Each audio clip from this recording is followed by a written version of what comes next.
小小的人拖着一个大包袱，哼哧哼哧地顶着大雪往前走。芈月仔仔走到山坡上一间守山人的破屋前，扯着嗓子喊道：“你好，我想问个路。”薄薄的木门从里面拉开，一个汉子探出头来。谁啊？你好，我在这里。汉子听见声音低头望去，却见一个刚到他大腿的小奶娃扛着一个比他还高的麻袋，半个人都埋在雪里了，却依旧甜甜地笑着看他。哎呦，我的亲娘！谁家的孩子这么大雪搁外头跑啊？哎呀！汉子吓了一跳，急忙将他从雪地里提溜出来。明月被架着嘎吱窝，觉得有点痒。你叔叔，请问金陵怎么走？什么？汉子以为自己听错了，这里可是五里坡，距离金陵还有近100里地呀。金陵，我要去找我爹爹，他快要数了。明月认真地看着他，举着手艰难地掰算了一番。还有2天，我爹爹就要数了。如果我不去救爹爹，爹爹又要历劫失败了。算上这一世，我的爹爹已经历劫200年了。老爷说了，爹爹已经失败了2次，再不回去，地府都要乱套了。你是说你爹爹要死了？可这里往西还要走100里才到金陵啊？往西？西是哪个西呀？明月歪着小脑袋，没分清楚东南西北。那边。你要自己去啊？叔叔，快放我下来吧，我可以的。汉子将他放下来，便看见他转头拆开麻袋，撅着屁股，不知道在找些什么。你是小道士？我不是啊，我是冥王仔仔呀。叔叔，今晚此时，无论谁来都不要开门哦，一直举着它，等过了天明，你就能长命百岁了。真累。我谢谢你啊。不客气，我要走啦。等等，你这样会冻死在路上的。等明日有人来换着守山，我带你走吧。不行啊，我爹爹要数啦。明月头也没回，继续拖着麻袋往西走。没走几步，他又不放心地吼了一句：“叔叔，明天守山的人今晚就会来，记得别开门。”汉子有些奇怪地挠了挠头，看着手上的黄符，不由得一顿。等等，这方圆10里了无人烟，他从哪里来的？一阵寒风吹过，汉子打了个冷战，再抬头，哪儿还有什么奶娃娃，只在雪地上留下长长的拖拽痕迹。汉子后背发凉，急忙关上门，嘴里念着阿弥陀佛，走到火堆旁。阿弥陀佛，阿弥陀佛，阿弥陀佛，阿弥陀佛。夜幕降临，大雪似乎没有减缓的迹象。门外传来的敲门声把汉子吓了一跳。老七，是我，开门。大牛，这么大雪，你怎么现在来换更？老七觉得奇怪，却没有多想，刚起来准备去开门，手上动作一顿，鬼使神差的想起今日那孩子说的话，手不自觉地摸上口袋的黄符。不要开门4个字在他耳边反复响起。敲门声越来越急促，像催命符一般，咚咚咚，敲得他心头发慌，手心发烫，让他瞬间清醒过来。只见黄符突然发着红光，瞬间化成了灰烬。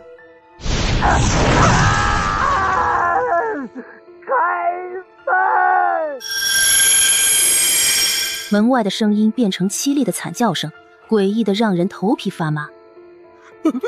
阿弥陀佛，阿弥陀佛，阿弥陀佛，阿弥陀佛。老七顾不上烫手，双手合十，就黄符灰放在胸前，念叨着阿弥陀佛，一直念到天亮。外面没了动静，他也不敢出去，一直到太阳从窗缝透进来，他才颤颤巍巍地打开门。昨晚风雪太大，整个山头都埋在皑皑白雪之中，哪有什么大牛，半个人影都没看见。没等来大牛换班，老七只好自己回去。谁曾想，刚到村口，便听见哭喊声：“大牛，你走了，可让我们娘俩怎么过呀？”老七这才知道大牛居然死了，他匆忙上前，家人看见他安然无恙，这才松了一口气。昨天下午，大牛打算去替更，没想到大雪埋了山崖，当场就摔下去了。昨天下午？哎，是啊，昨天下午就抬回来了，当场就没命了。昨天下午就死了？那昨天晚上那个敲门的人，不，那个东西是什么呀？如果没有那个小道长给的黄符，躺在这里的恐怕就不止大牛了。哇！哼，你是谁？这人太没有礼貌了！哼，本公主可是玄镜公主，你这个小贱民竟敢直视本公主！来人，给本公主打！公主，这不过是个孩子。放肆！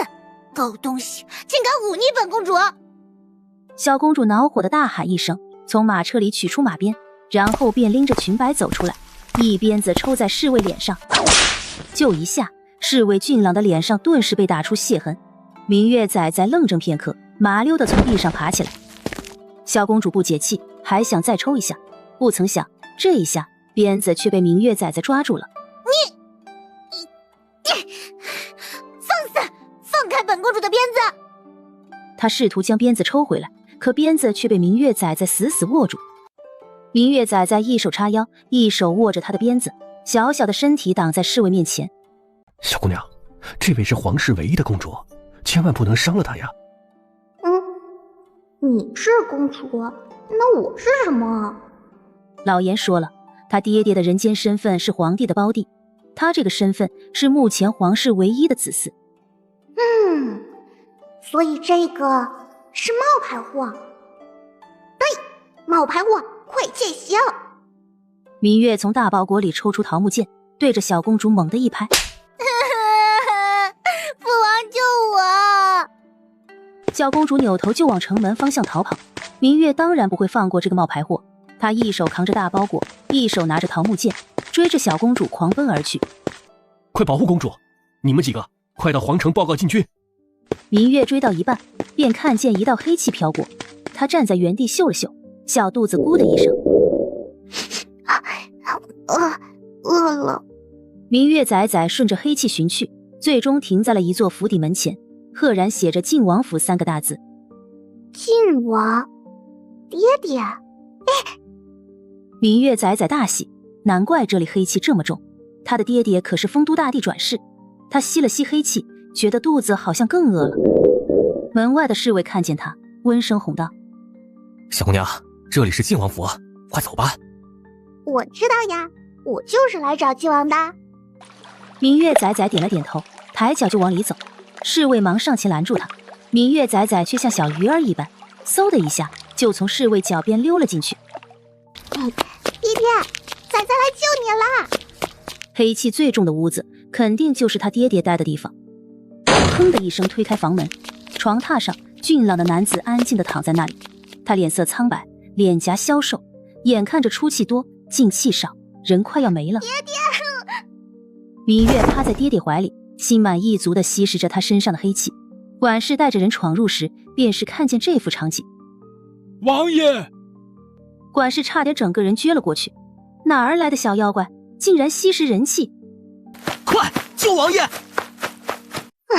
我在救爹爹，你们太吵了。爹爹！明月麻溜地从他身上滑下去，乖巧地跪坐在一旁。爹爹！黄伯父，就是他打的云儿。身穿黄袍的男子抱着玄镜公主走进来，小公主恼火地指着床上的明月告状，屋内众人纷纷下跪。陛下万岁！魏景浩本想来给小侄女撑腰，一进门便看见弟弟坐在床上。坐着，弟弟醒了。魏景浩大喜，直接将手里的东西扔下，快步走过去。阿轩，你终于醒了，担心死皇兄了。弟弟终于醒来，皇帝陛下一把眼泪一把鼻涕，完全忘了身后摔疼的小公主，气死他了。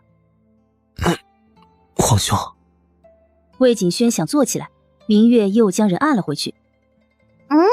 不可以哦，爹爹要乖乖的休息，等身体好了才可以啊。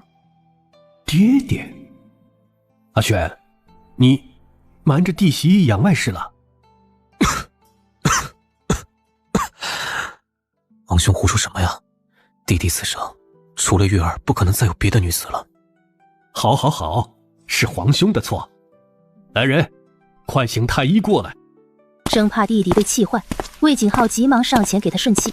说罢，他又看向床边的小奶团子，只穿着破旧的小棉袄，小脸白净可爱，特别是那双如琉璃般清澈明亮的眸子，像极了去世的弟媳清月。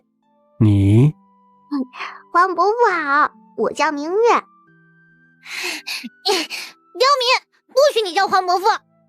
云儿，皇伯父就是他打的云儿，您不是要给云儿做主吗？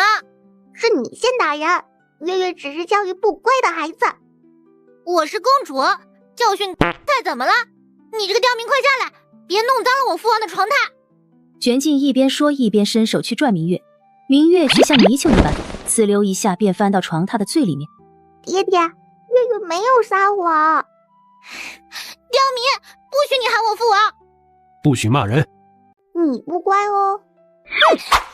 皇伯父您看，这刁民又要打人了。你们都给朕安静些。阿福，把这两个孩子带到隔壁房等朕。小公主，不如跟奴才。狗奴才滚开！皇伯父，您说要给云儿做主，就是这样。放肆！魏景浩眸色一沉，周身帝王之气压得人喘不过气来，一屋子的人连忙跪下，就连玄静也白了一张小脸。皇伯父，云儿知错了。哇，皇伯父好威风啊！众人满额冷汗，大气都不敢出。这小孩到底是哪里来的，竟敢在陛下生气时开口，不要命了？魏景浩和魏景轩兄弟二人非但没有生气，甚至还打量起这个小孩。旁人许是没留意，但这兄弟二人心里却泛起了嘀咕，这个孩子长得实在太像靖王妃了。你为何要叫本王爹爹？你们认得我啦？我是仔仔呀。你为何说靖王是你的爹爹？靖王只有一个正妃，当年回家探经遇险，意外产子，可这公主早已带回金陵，是朕身边的这位玄静公主。你又是何人生的？在朕的面前休要撒谎，你所说的一切，朕都会一一查核。我师父说，当年捡到我时，我身边只躺着一个死去的丫鬟，她身上有一个月字玉佩，所以才会给我取名为月呀。明月一口气说了一大段话，说完才喘上一口气，从怀里取出一个玉佩。魏景轩心中一惊，连忙拿过他手上的玉佩，温润的羊脂玉佩上面雕刻着一个月字，是他亲手为妻子清月雕刻的，是他们的定情信物。当年找回时，他身上没了玉佩，还以为意外丢失，却原来在他手里。你师父是？我师父是三清观老观主啊。三清观，这是江南很有名的道观。刚巧清月就是江南总督之女，当年就是回江南探亲才出的事。你是我的女儿？爹爹，你认出月月啦？啊，父王，我才是您的女儿呀！不，你不是。不是，这什么毛病？皇伯父，您说句话呀！魏景浩垂眸看着玄静，又看向乖巧的明月。说实话，他也觉得明月才是弟弟的亲生女儿。弟弟自幼聪慧，弟妹更是大家闺秀，可偏生玄静自幼刁蛮跋扈，文不行武不就，琴棋书画更是不堪入目。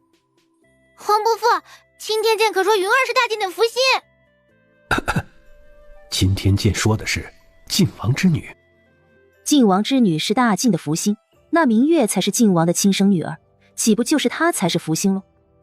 往日即便她再跋扈，她是大晋皇室唯一的子嗣，谁都会让着她。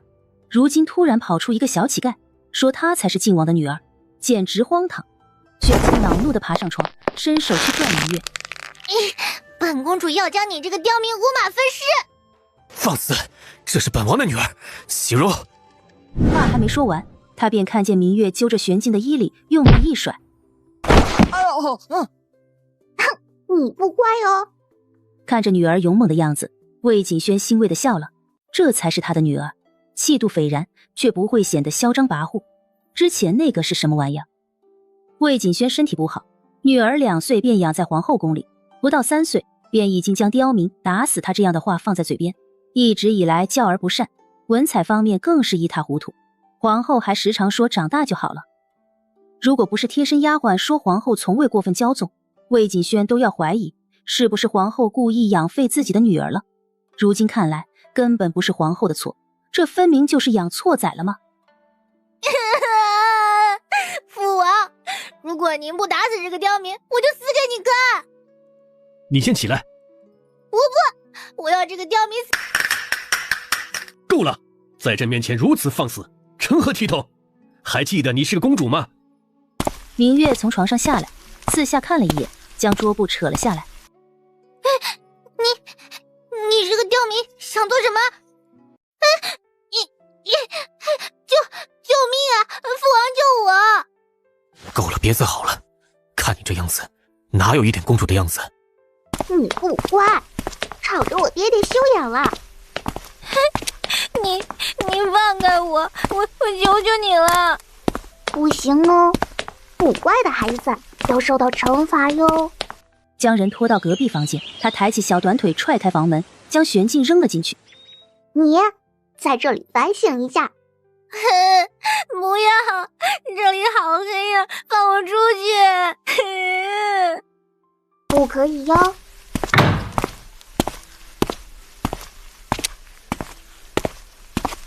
爹爹，月月已经教育他了，不会有人妨碍爹爹休养的。皇兄看呐，他的眼睛很像我的月儿。你放心，当年的事儿，皇兄定会重新彻查。林寻扒着门框，看见明黄色衣袍的男子背对着自己，立马猜到此人是皇帝。听见他们的对话，林寻聪明的脑袋瓜一转。哇，不得了，原来那尖嘴鸡是假冒的。姑父，靖王叔叔，这位大侠才是我的表妹吗？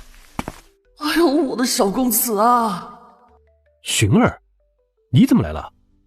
林寻向来调皮，是林贵妃的侄子，也是淮安侯府最小的公子，说起来也确实是玄静公主的表哥。但林寻脾气直，玄静跋扈，两人见面就打架。可偏生玄静是皇室唯一的公主，即便是林贵妃也对她礼让3分，是以林寻对玄静很是不喜。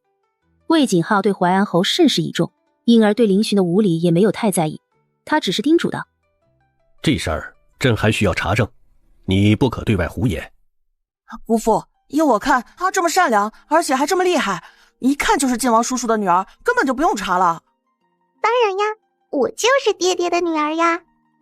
当然，月月就是爹爹的女儿。来人，快去找几套新衣服来，替小公主沐浴更衣。哦，对了，再准备一些膳食，小公主方才教育人，肯定累着了。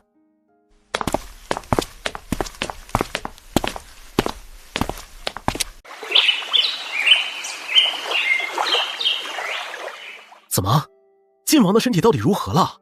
有话不妨直说。王爷的身体康健。康健？你昨日不是说靖王快不行了吗？你这是在诓朕！陛下恕罪，老臣也不知道啊。不知道？朕要你们这些太医做甚？皇伯母别气，他不知道，仔仔知道呀。小友莫要胡说，老夫从医50年，未曾见过比王爷更奇怪的症状了。这是朕的侄女，爱卿慎言。陛下恕罪，王爷恕罪，公主恕罪。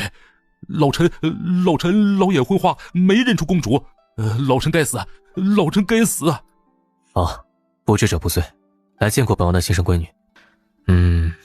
至于封号，皇兄，不如让礼部和青天剑好好想一想。是要重新想一个封号，待查清楚了，届时朕会昭告天下。不过月月方才说知道是怎么回事，这是何意？因为爹爹是凡人之躯，承受不住阴气，所以才会昏迷的呀。哎呀，我就不该替他担心。听听，这什么乱七八糟的话呀！阴气？你是说有人对你爹行验圣之术？也不算，就是有人借命。验圣之术是利用生辰八字诅咒对方，可爹爹是被人借了命，如果他没有来，再过2日借命就会完成，届时他这个小冥帝来了也没用，爹爹就会一命呜呼，渡劫失败，再次进入新的轮回。哎呀，爹爹，离了月月你可怎么办呀？哼，月月怎能会懂这些啊？月月从三清观而来，难道是在观里学的？不是呀，月月是小冥帝，是从地府来的呀。应该这么问，月月说你爹是被借命，你可有办法查出是谁做的？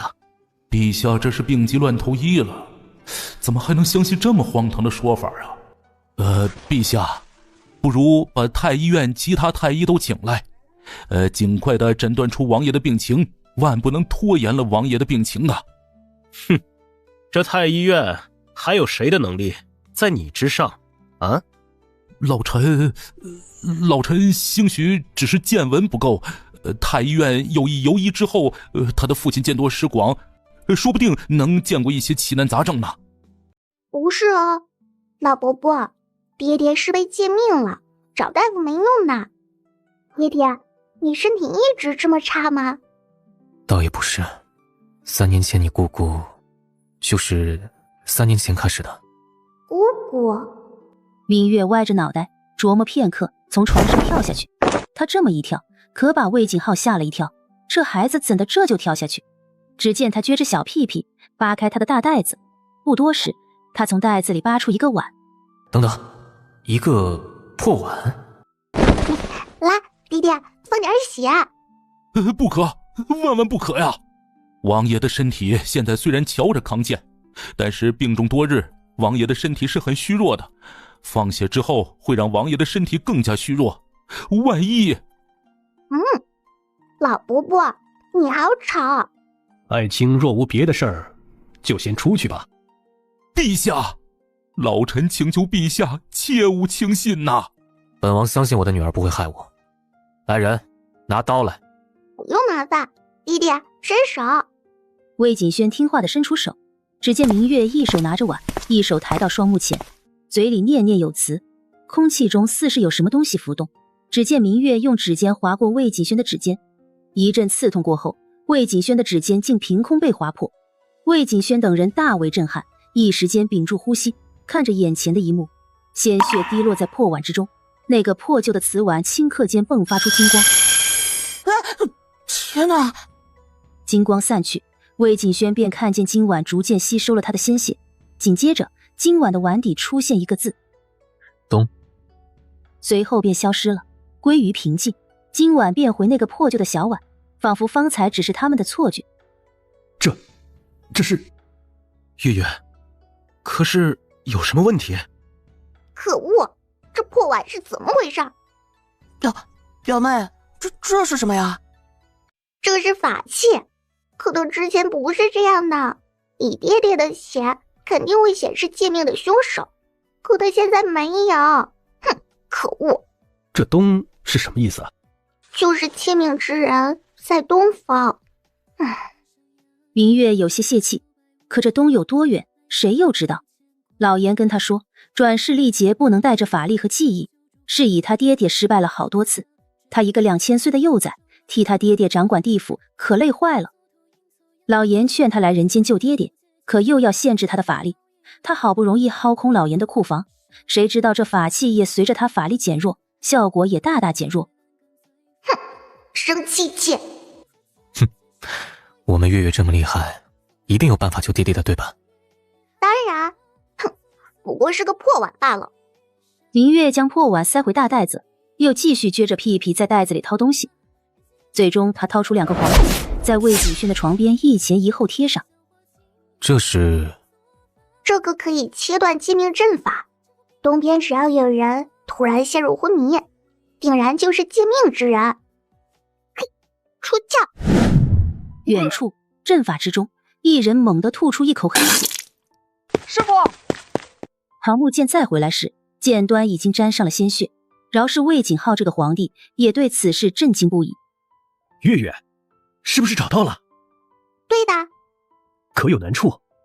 黄伯父，东边是哪边呢？明月苦大仇深地看着魏景浩。小明帝虽然已经2000岁了，但他还是一个幼崽，到现在还分不清东南西北。表妹你好笨呐，东边就是那边啊。这有什么好笑的？我才5岁，老爷说了，等我长大些就能分得清啦。就是啊，我们月月还小，等长大些，黄伯父替你找太傅。月月这么聪明，很快就能超过寻儿。月月，黄伯父问你，你爹爹还会不会有事儿？如果不找到那个借命的人，将命还回来，爹爹还是会数的。可东边突然昏迷的人是男是女？这个不好说，但他的生辰八字需要跟爹爹的吻合。黄伯父，你给我一点时间，等我吃饱了我再算一算。哎呀，小主子想必也饿了，陛下不如让奴才去准备膳食吧。去吧，多准备些容易刻画的。就按照晋王说的去办。要快点哦，月月一定能算出来的。你安心在这里陪你爹爹，黄伯父这就让人去查。黄伯父也会法术啊？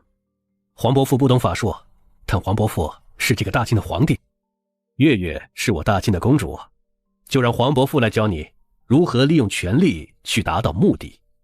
但很快，魏景浩把禁军统领喊来，又把林寻和其他人赶了出去。知道晋王生辰的人不多，你现在立马去查，这些人最近谁行迹可疑？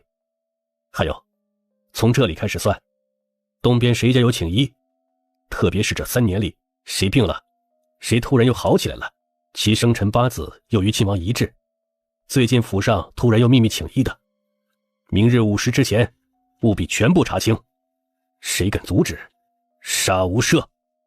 哦，臣遵旨。等禁军统领退出去后，魏景浩转头便落入一双亮晶晶的眸子里。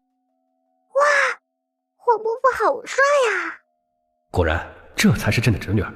之前玄镜哪里会跟朕这般说话？只有清血缘才会有这样的感受吧？一定是。年轻的帝王高兴的咧嘴笑了。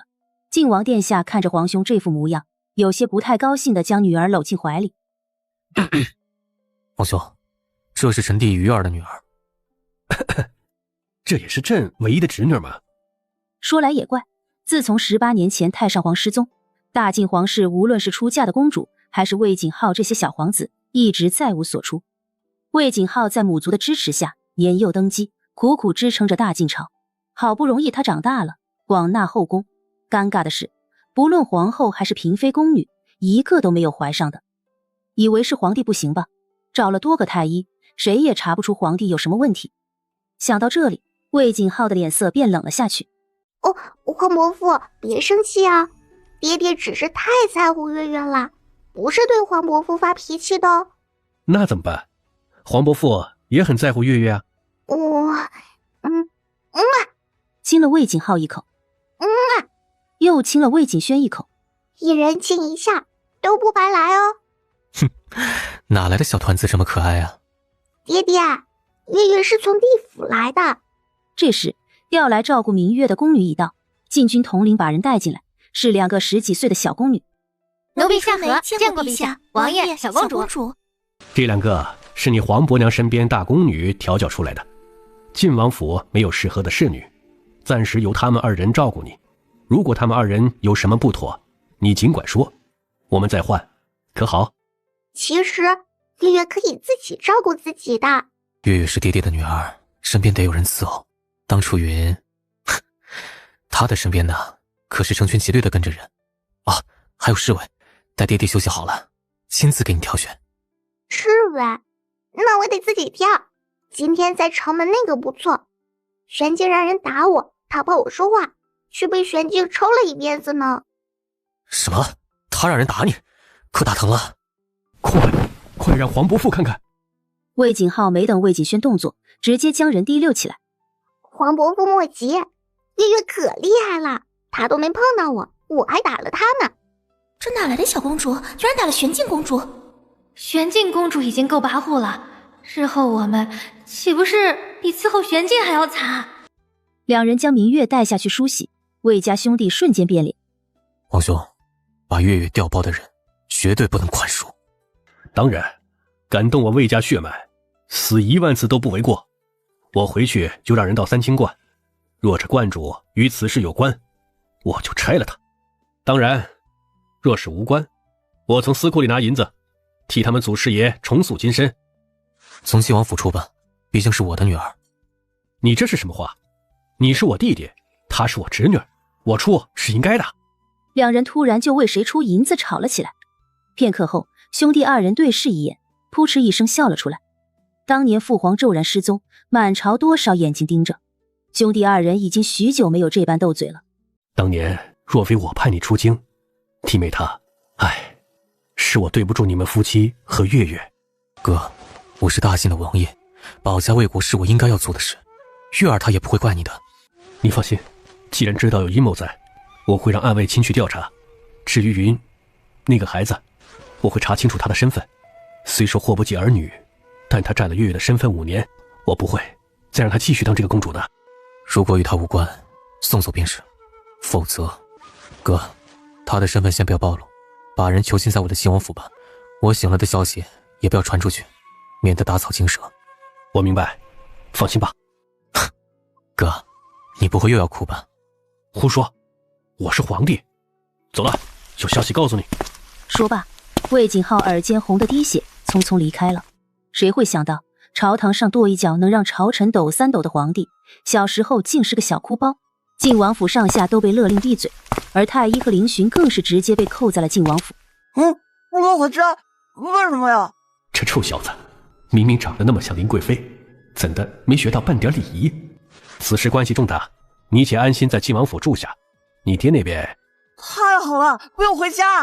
哎呀，我的个小祖宗啊，在皇帝面前你可长点心吧！你是不是又捣蛋了？过2日进宫，让你姑姑好好教训你。长这么大了，连点规矩都没有。嘿，姑父也知道时儿是个粗人嘛。粗人是这么用的吗？行了，月月会留在晋王府，她的身份你也知道，陪她玩几日，等事情办妥了，朕自会让你回家的。那不必，回不回家都行。姑父，这个梅花糕好好吃啊，时儿能拿去给月月表妹吃吗？原来她一下子吃这么多，是为了挑好吃的给明月。行，去吧。不过妹妹还小，不能让她吃太多，会积食，可明白？姑父放心吧，时儿知道。林寻恭敬地朝着皇帝行礼，这才拿着梅花糕兴冲冲地回后院去。表妹，时儿哥哥来了。表妹，是我，你的时儿表哥，我能进来吗？玄儿表哥。明月眨巴着眼睛，有些懵。刚才泡着温热的水，还有人给他按摩，舒服的差点睡了过去。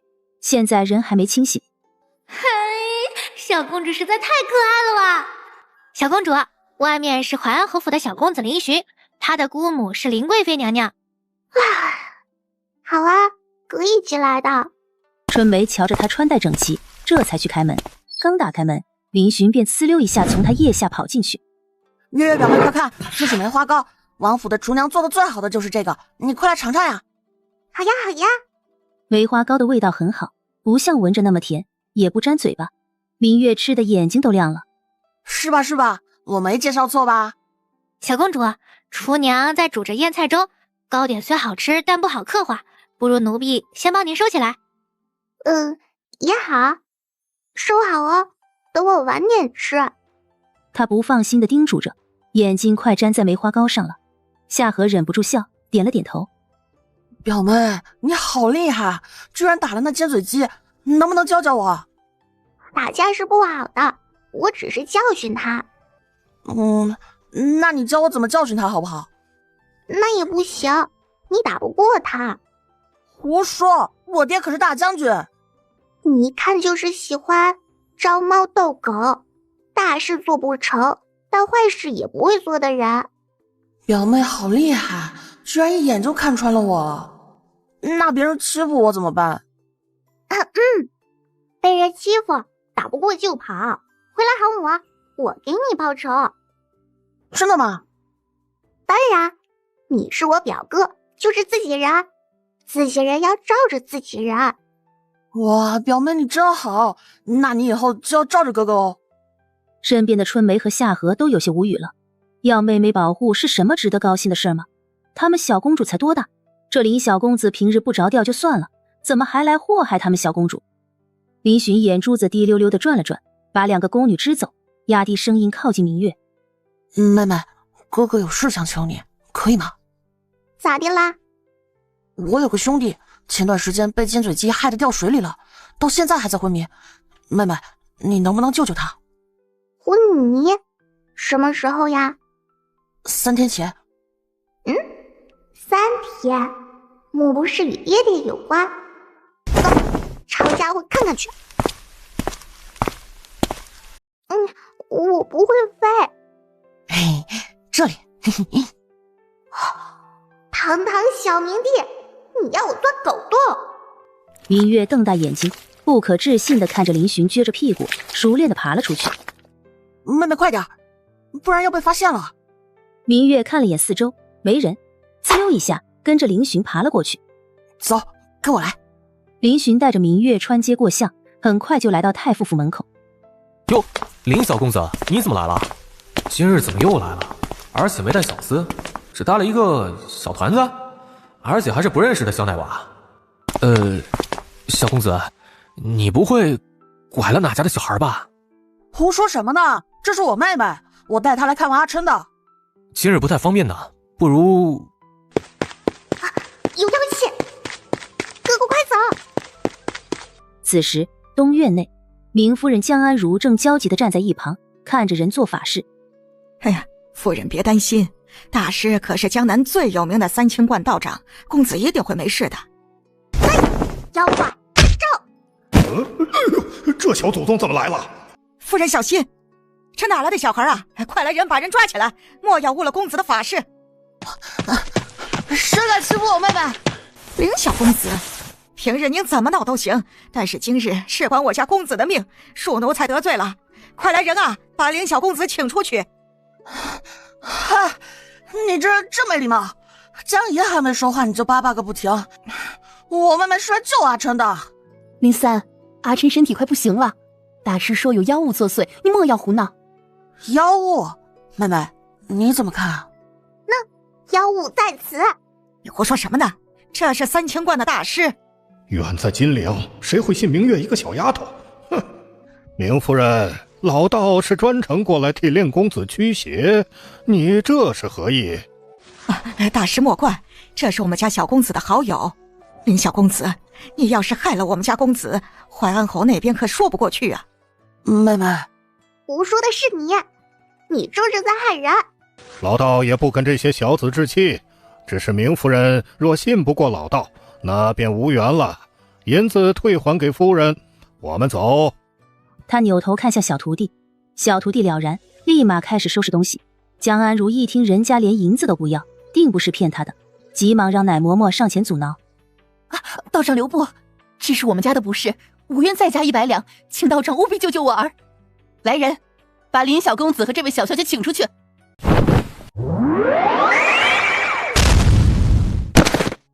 我在，你别想杀人。又是你这个小丫头！她的血是绿色的。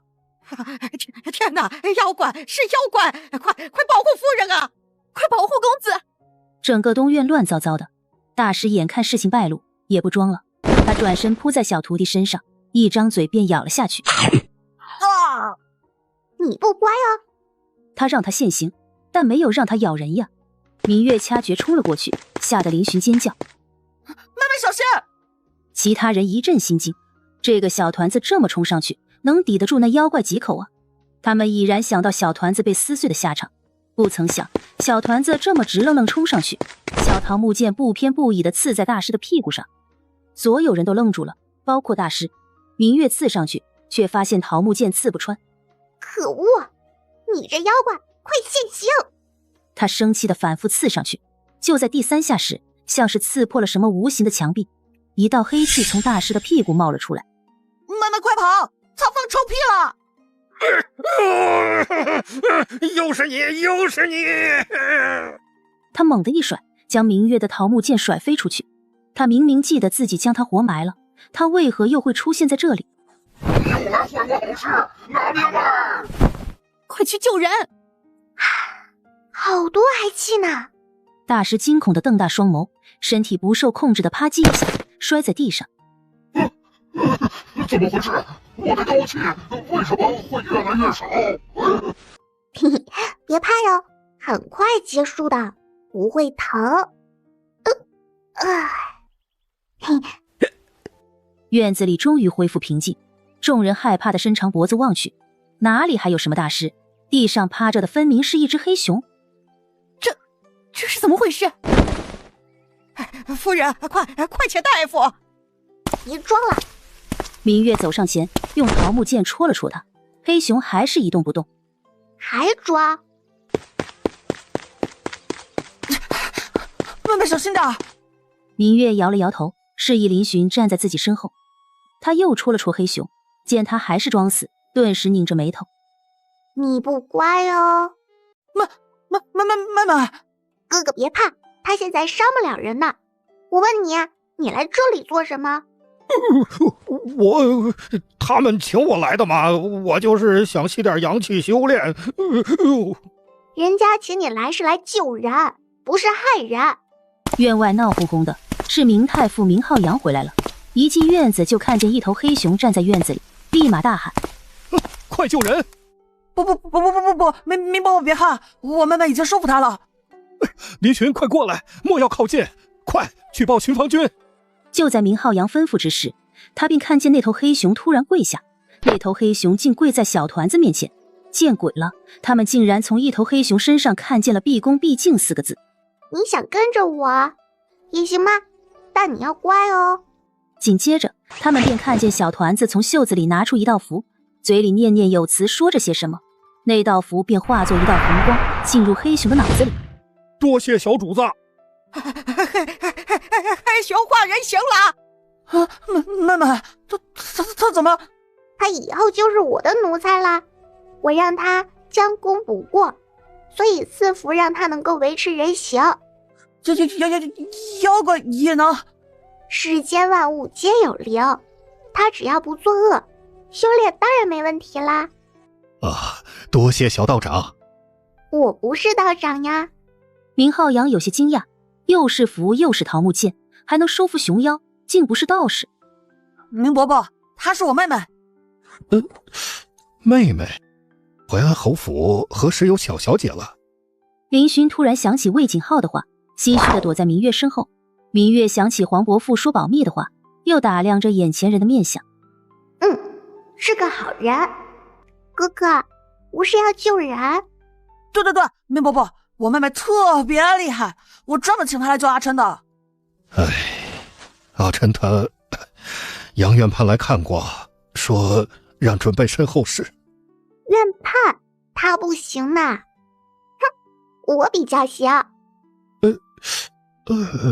小姑娘，杨院判乃大晋太医院医术最好的太医，你缘何这般说啊？医术？那我不晓得，但里面的人大概不是生病。明浩洋蹙着眉看向身后乱糟糟的神台，想来这就是自家夫人请大师来做法。他深吸一口气，好让自己镇定下来。我儿已昏迷3日，满城的大夫都来看过，谁也看不出所以然来。你都没见他一面，缘何得知他不是生病？我不是用眼睛看的。你们这院子被妖气和黑气环绕，住在这里的人定会受不住的。昏迷3天，应该差不多。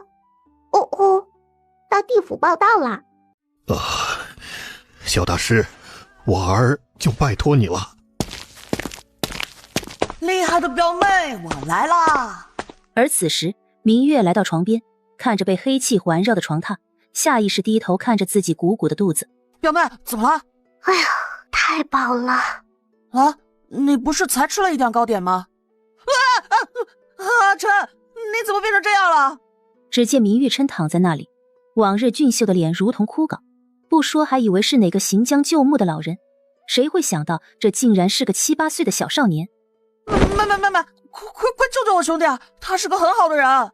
明月视死如归地爬到床上，只是腿有点短，只能扒拉着明玉琛艰难地爬上去。他深吸一口气，将明玉琛身上的黑气全数吸了进去。哎呀，吃不下呢，真的吃不下呢。呀，阿琛的脸又变好看了。明伯伯，快看，阿琛好了。多谢小大师，如此是否已经可以了？我太饱了，你等我歇一下。哎呀，小大师辛苦了。又等了一会儿，几乎要长蘑菇的明月终于动了。他从袖子里取出黄符，贴在明玉琛的额头上，嘴里念念有词，小短手在虚空中比划着。阿琛，阿琛，好吵啊！阿琛，谁在叫我？别理他，睁开眼。他缓缓睁开双眼，眼前不知贴了张什么东西，缝隙中一双透亮如琉璃的眸子正好奇地打量着自己。小明，哎呀，喘不上气。哎呀妈，我太重了。阿琛，你终于醒了。阿琛，我的儿，你感觉怎么样了？你放心，小明没事的。着火了！没事的，那是地狱鬼火，不烫的。啊，地什么狱？鬼什么火？我昏迷的这些日子，到底发生了何事啊？小明，你怎么来啦？是你救了我。是啊，我又救了你了。妹妹，你怎么知道阿琛的小名叫小明啊？他就是小明啊。妹妹，阿琛今年9岁，比我和你都大，你应该叫阿琛哥哥。阿轩，你再急，我就要没气了。抱歉啊。没关系。哎，这是你哪个妹妹啊？林寻心虚地看向明浩洋，姑父说妹妹的身份不能说出去，看出他的为难，明玉琛善解人意地笑道：没关系，你妹妹怎么称呼啊？小明，我是月月呀。明月打量着缩小版的明玉琛，突然恍然大悟，看来小明是喝了孟婆婆的茶，那小明岂不是变得很弱了？难怪你变得跟爹爹一样，差点就数了。没关系的，我会罩着你的。好，那就有劳月月了。小大师，我儿这种情况可是好了？没有哦，害他的人得救出来，不然他还是会出事的。你最近有去晋王府吗？没有。那就奇怪了。那怎么办呢？有了，你把昏迷前做了什么都告诉我。那时我在太学觉得不舒服，便告假先行回家，还没到家门口就在马车上晕了过去。在太学有什么特殊的事情发生吗？如果硬要说，有个人借了我的墨砚，这个算吗？你收了他什么东西没？他说他娘到城外护国寺求了平安符，多谢我借墨砚送给我，希望我能平安顺遂。因这不是什么贵重物品，他与我又关系特殊，众目睽睽之下不便推脱，便接了。关系特殊？他这个小儿子平日里一副温润如玉、芝兰玉树的做派，事实上也只有自家人知道，他是个十足的小狐狸，心眼小，还喜欢给别人挖坑。他能有什么关系特殊不得不收的人？三哥。啊？你们家那个庶子？嗨，这些话怎么能当着要面子的明太傅说呢？庶子是什么？妹妹啊，咱这就别问了。是我爹妾室的儿子。伯伯有2个老婆，哇，真厉害。阿琛，那个福现在在哪里？儿子在马车上已经昏迷，父亲得问小武。明浩洋立马把小武喊进来。小武看着老爷难看的脸色，颤颤巍巍地把书拿来。明月一看书上黑气环绕，连忙喊道：别碰，放下！小武瞬间举起双手，书本掉在地上，把平安符摔了出来。明月捡起来，动作利索地拆开平安符，里面竟然包着碎发以及一些烟灰。地狱鬼火瞬间将平安符烧火。哎呀，小大师，这可就好了。带我去见庶子吧。哦，这边请。林浩洋叮嘱人照顾儿子，自己则是带着明月离开。林寻跟了2步，又回头看明玉琛：去吧。你放心，如果真是他害你，我替你报仇。我不想让父亲为难。打人的是淮安侯府的人，明伯伯为难什么？大不了让我爹来谢罪。你放心，我去就回，又不是我第一次被我爹揍。此时，明瑞辰的房间里用来交换的墨砚砰的一声，瞬间裂开。怎么突然就裂开了呢？公子，老爷来了。明瑞辰，不知父亲找孩儿所谓何事？你的声音都在发抖，就别装了。林寻，这就是你淮安侯府的家教吗？明浩洋看着他眼里一闪而过的恨意，不由得一愣，这个儿子到底是怎么回事？你给我起来！明浩洋脸色难看，大步上前一把将他拽了起来。父亲身为当朝太傅，平日从未如此粗暴。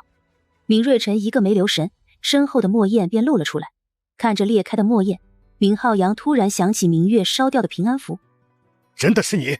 你为何要害你弟弟？父亲此话何意？孩儿何时害过弟弟？你还狡辩！你送给阿琛的平安符里有碎发和烟灰，大师都说了，那是害人的东西。父亲，平安符是姨娘亲自去护国寺求来的，即便父亲不喜欢柳姨娘，也切莫将此等大逆不道的罪名扣在姨娘头上啊！居然在你爹爹面前撒谎，你不乖哦！你又是……哇，所以就这样了还不承认？死鸭子嘴硬！他只念叨了2句，墨砚便剧烈抖动起来。下一刻，砰的一声，整块墨砚顿时碎成了渣渣。明瑞辰感觉有些什么东西从他的身体里离开，他不由得心惊，不可置信地看向明月。不用看啦，你从小明那里偷来的气运，我都还回去了。气运？就是他偷了阿琛的气运，所以阿琛才会昏迷的。本来呢，被偷了气运的人只会变得倒霉，但是那个符被人动了手脚，那人要杀了小明。杀人？你给为父说实话，这符到底怎么来的？爹，我冤枉啊！我没有想害死弟弟，真的，您相信我。这符是柳姨娘求的，是不是她把符给你，让你跟阿琛换，索取阿琛的性命啊？来人，把三公子带回房间去，没有我的命令，谁也不许接近。门外2名侍卫进来，直接将明瑞辰架了起来。明瑞辰这才抬头看向父亲，冷漠的侧脸，决绝的神色，他是认真的。爹，娘一定是被人骗了，爹，娘不是那样的人。爹本就讨厌刘姨娘，若知道是他做的，一定会将他休弃的。侍卫将人架了出去，明瑞辰只能哭着嘶吼：爹，她是我的亲生娘亲，您看在儿子的份上，饶了她吧，我求求您了，爹。少年撕心裂肺的声音在明府回荡着，隐约传到东院。明玉琛冷漠地听着他的惨叫声，不动声色地低头喝粥。明夫人江安如刚醒就听说儿子醒了，在奶嬷嬷的搀扶下，跌跌撞撞走进明玉琛的房间。江安如双眼红肿，看着儿子心酸不已。阿琛，娘，我没事。他们说是那个小大师救了你，到底是怎么一回事？月月说有人要害儿子，具体什么情况没说，但他已经去把人揪出来，儿子会没事的。有人要害你？谁？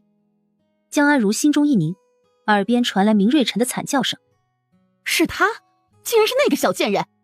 儿子，你先休息，娘去就回。你要做什么？你好脏啊！老爷，即便是妾身当年做了错事，您也不能如此侮辱妾身啊！妾身不想活了。瑞雪，去拿把刀来给柳姨娘。就在他愣怔时，明月伸手在他头上薅了一把头发。啊！你做什么？柳絮烟转头怒骂，却惊恐地发现他的头发在小团子手中燃烧了起来，发丝冒出黑烟。一开始黑烟像是毫无头绪的胡乱飘，紧接着几缕黑烟拧成绳，朝着同一个方向飘去，是他的房间。柳絮烟神色僵硬，眼里的惊慌早已溢出。妹妹，是这里对不对？哥哥小心！你们做什么？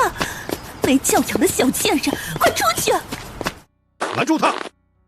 林浩洋一声令下，侍卫立马上前将他拦在外面。直到里面传来动静，两个孩子拖着一个木匣子走出来。你们做什么？那是我的嫁妆！不能撒谎哦，这里面肯定不是嫁妆。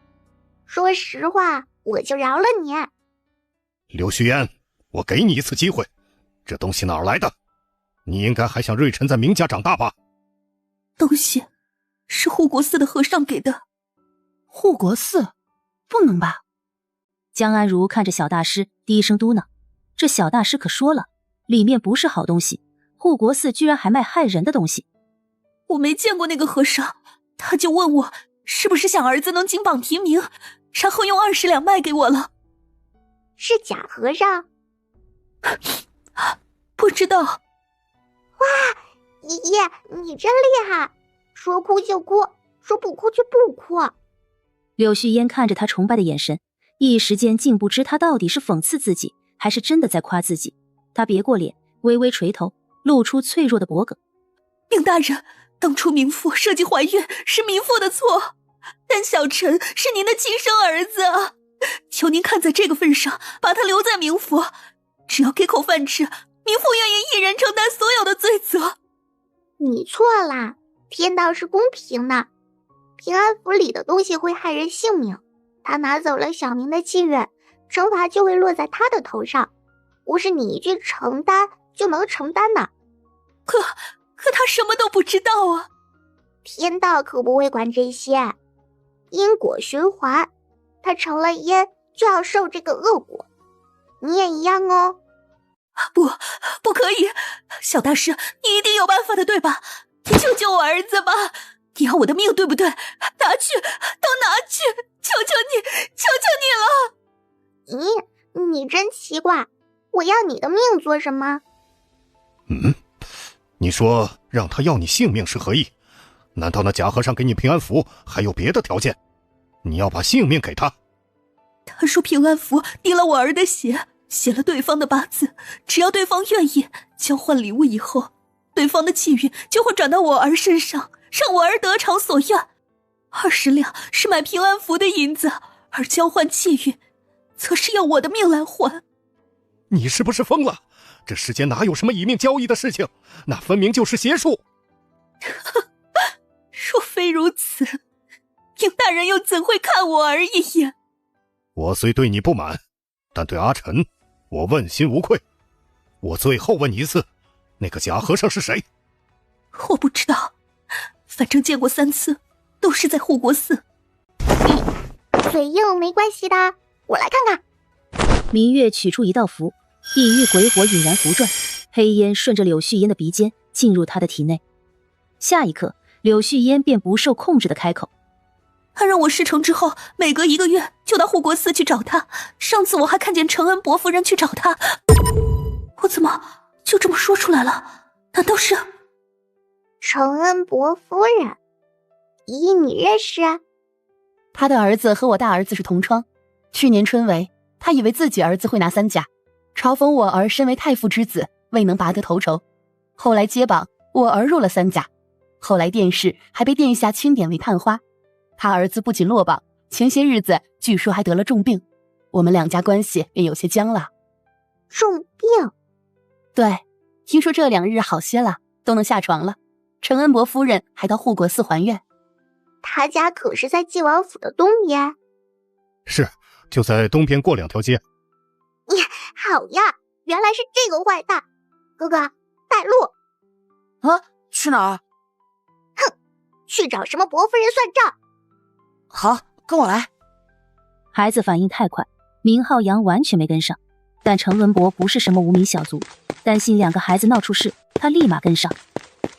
你们两个看着点人，不能让他出事，等老夫回来处置。你们可真行啊！我病了一段时间，靖王府手已经松懈到这种地步了。殿下莫气，小心身体呀！本王的女儿不见了，你要本王如何不气？替本王更衣。殿下不可呀！殿下的身体刚恢复。闭嘴！本王连自己的女儿都保护不了，还当什么王爷？更衣！魏锦轩厉声呵斥，奴仆们无一敢不从，连忙起来伺候。阿平，你现在立马带一队人出去寻找，另外派人进宫告诉皇兄，本王要调巡城军。是，属下这就去。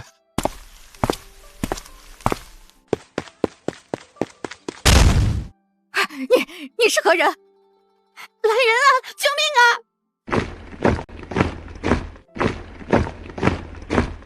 一群废物，连个孩子都拦不住，还不赶紧把人拖出去！是。明月转身跳到桌子上，通过桌子的高度，轻松看见床上的人，是个20岁上下的青年，脸黑得跟乌鸡似的。他没救啦！把他给我拖出去！拖出去！乱给我打死！谁敢？谁？让开！本少爷要进去！我可你谁敢欺负我妹妹？林寻，你来这里做甚？这里是陈恩伯府，不是你可以撒野的地方！你给我出去！把我爹爹的命还回来！拦住他！可人只能拦住人。桃木剑上一道红光闪过，直指床榻上的人。云儿！陈恩伯夫人心头一跳，跟着那道红光转头，便看见儿子在床上疯狂抽搐。云儿！他扑在儿子身上，死死压住他。只见红光注入杜云的眉心，紧接着他浑身一僵，瞪大了双眸。云儿，云儿，你醒了！程恩伯夫人心中大喜，下一刻却见杜云翻起了白眼，他无声地张大嘴，黑气从他嘴里往外冒，他脸上的黑气也在逐渐散去。就在程恩伯夫人以为儿子这是要好了，杜云却吐出最后一口黑气，随即整个人一软，彻底没了声息。云儿，云儿，儿子，快来人啊！叫大夫！不用啦，他已经数掉啦。你胡说！我儿子怎么会死？来人啊！还不快把人给我拖出去，乱给我打死！我看谁敢！是你带这个小贱人过来害死我儿子的！他伸长手试图扑上前去，林浩洋身后的人连忙上前拦住。你这是做什么？你们家伯爷呢？不得找老爷！小恩人，这……他儿子早在半年前就应该没命了，他强行用邪术给他儿子续命，后来不再满足于续命，便利用邪术借命，试图谋害我爹爹。我现在不过是把命还回去罢了。哼！杜夫人，程恩伯可知道此事？不可以告诉老爷，不可以！云儿，你快起来呀！娘带你去护国寺。他急忙上前去拽儿子，但杜云是个成年男子，他一个后宅妇人，哪里有力气将他弄起来？咚的一声，杜云重新跌回床上。林浩洋见状，低声吩咐伯府侍卫：“快去把你们伯爷请回来，去请太院的李太医过来，他最擅长看癔症。”癔症？这里有老夫看着，你们赶紧去，伯府得有人主持大局。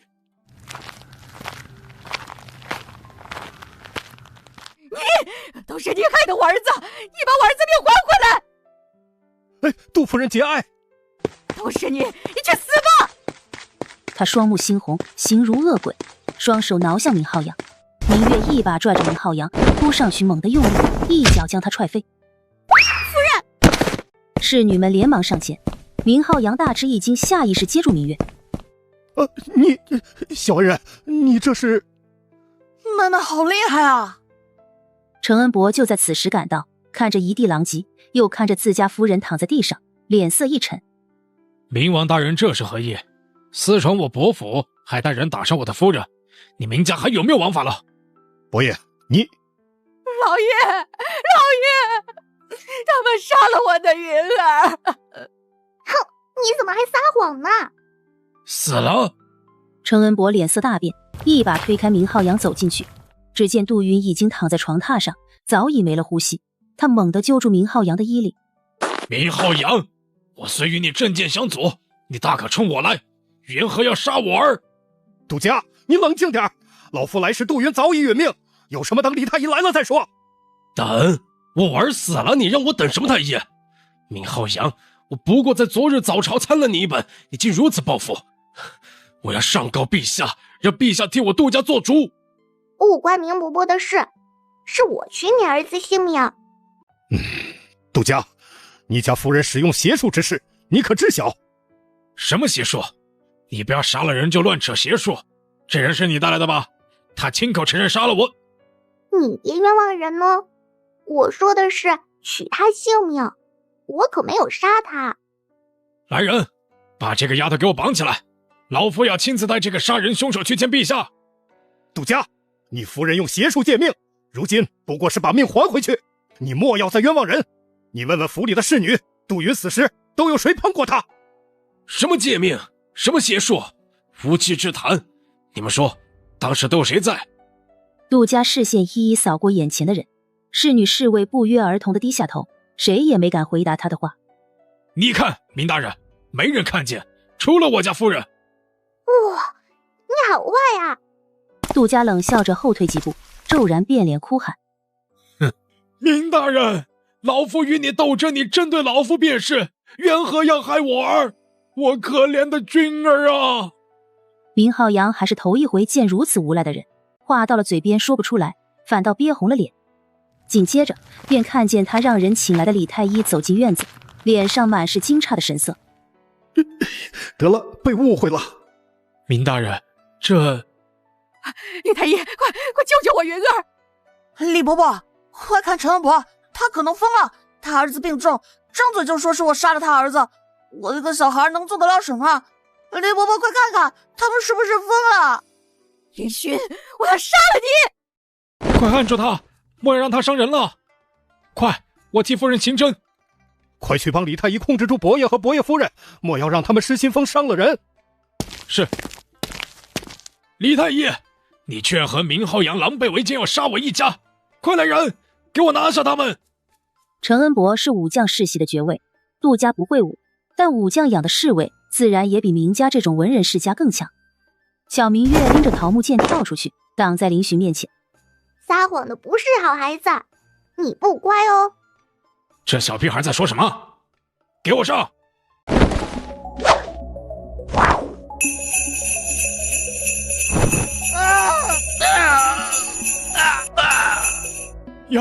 妖怪，有妖怪啊！什么妖怪？月月是小明帝，可不是什么低等妖怪。救命啊！杜家扯着嗓子喊救命。林寻嘿嘿笑着跑上去，将擦手的脏手帕掏出来，一把塞进他嘴里。你太吵了，对吧，妹妹？哥哥说的对，众人都被刚才的场景吓懵了。程恩伯夫人竟在此时悄然靠近明月，来到明月身后，他猛地抱起：我要杀了你！我的侄女，谁敢动朕的侄女？皇上驾到！参见陛下！谁敢动？魏景浩看着地上扭成蛆的程恩伯和程恩伯夫人，话到嘴边都噎住了。这什么情况？明月站在侍卫中间，无辜地眨巴着眼睛，一众侍卫却被揍得鼻青脸肿，一个比一个惨。月月，你没事吧？我没事呀。有谁来告诉朕，到底发生何事了？杜家在地上扭成蛆，试图引起皇帝陛下的注意。苦主在这里呀，陛下。魏景浩却看向明浩洋。明卿家，你说。皇伯父，月月知道。哦，那月月说给皇伯父听呀。那个一吸了假和尚，偷了爹爹的命，月月把他偷来的命还了回去，他命数一尽就数了。但这个伯伯撒谎，骗人说是我们杀了那个小偷，要打死我们了。说罢，小明月抱着魏景浩的脖子，小人抖成筛子。哼，月月好害怕呀，幸亏王伯父来得快。岂有此理！程文博，你竟敢颠倒黑白，竟还谋害皇室！来人，将程文博一家打入天牢，褫夺爵位，听候发落。陛下，请我听信谗言啊！陛下，杜家从开国便追随太祖，皆是满门忠烈呀！陛下。哼，杜家满门忠烈，竟出了你这么个祸害，你该当何罪？陛下，仅凭这黄毛丫头一言就将臣定罪，臣冤枉啊！魏景浩一听更气了，抬脚上前，一脚踹在杜家胸口处。来人，杜家辱骂公主，拖出去杖责50，给朕狠狠的打！福公公吓得不轻，急忙让人上去将杜家拖出去。杜家都被踹懵了，到底哪里来的公主？他何时辱骂玄静公主了？还是说陛下抱着的是公主？哪儿冒出来这么大的公主啊？杜家刚想辩驳，福公公眼疾手快，又将他的嘴堵住。不想死就少说2句吧。陛下，臣斗胆。这位是明伯伯，月月是晋王的亲生女儿呀。晋王？那陛下，这到底发生了何事？此事有点复杂，朕今日召集各重臣，便是想说此事。许是旨意到时，明清已经出门了。你偷跑出来，知不知道吓坏你爹爹了？呀，那爹爹没事吧？没事，快被你吓死了。爹爹，皇兄，这是臣弟的女儿。哎，这不是看阿轩你身体不好吗？皇兄啊，先替你抱着。皇兄，你想抱女儿就自己生吧，把臣弟的女儿还回来。满院子的人吓得跪了下去，公然讽刺陛下至今无子嗣，晋王这是不要命了。没想到魏景浩也没有生气，只是乐呵呵地抱着明月离开。哈哈，朕就是喜欢我们月月，对吧？皇兄。魏景轩有些气恼，却又无可奈何，追了2步，他便捂住胸口倒了下去。晋王殿下！阿轩，你没事吧？魏景浩连忙折返，蹲下刚将明月放下。方才还脸色煞白的晋王殿下突然起身，将明月捞了起来。多谢皇兄，月月，我们回府。爹爹，你刚醒，不能这么不听话哟。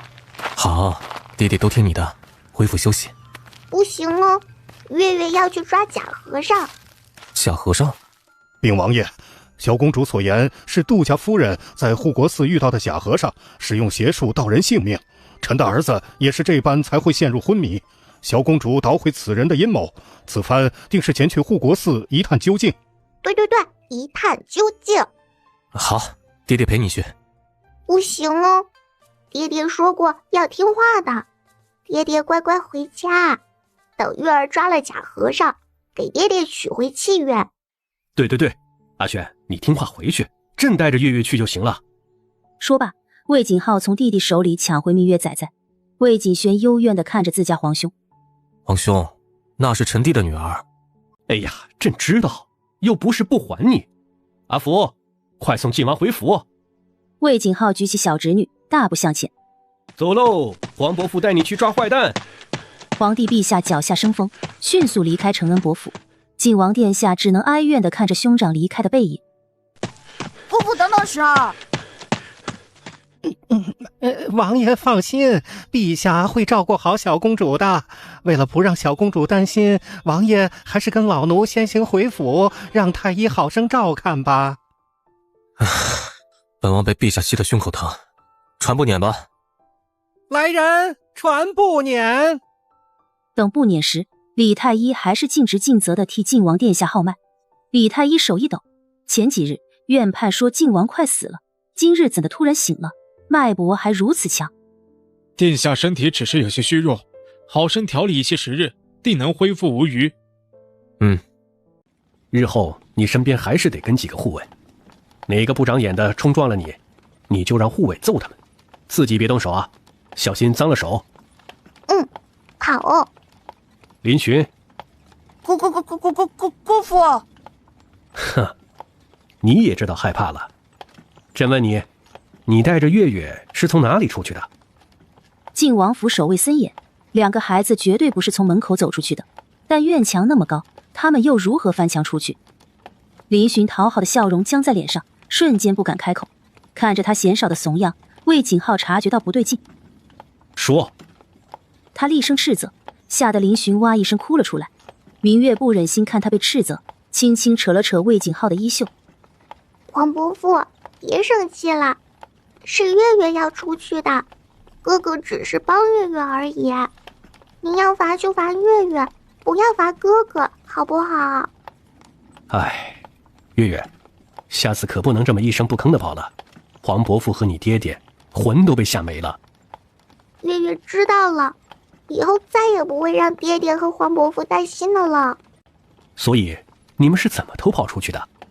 实话实说，黄伯父又不会责怪你们，我只是担心你们的安危。就是哥哥你说呢？狗洞。什么？狗洞。林寻，你是不是疯了？带着我大晋的公主爬狗洞？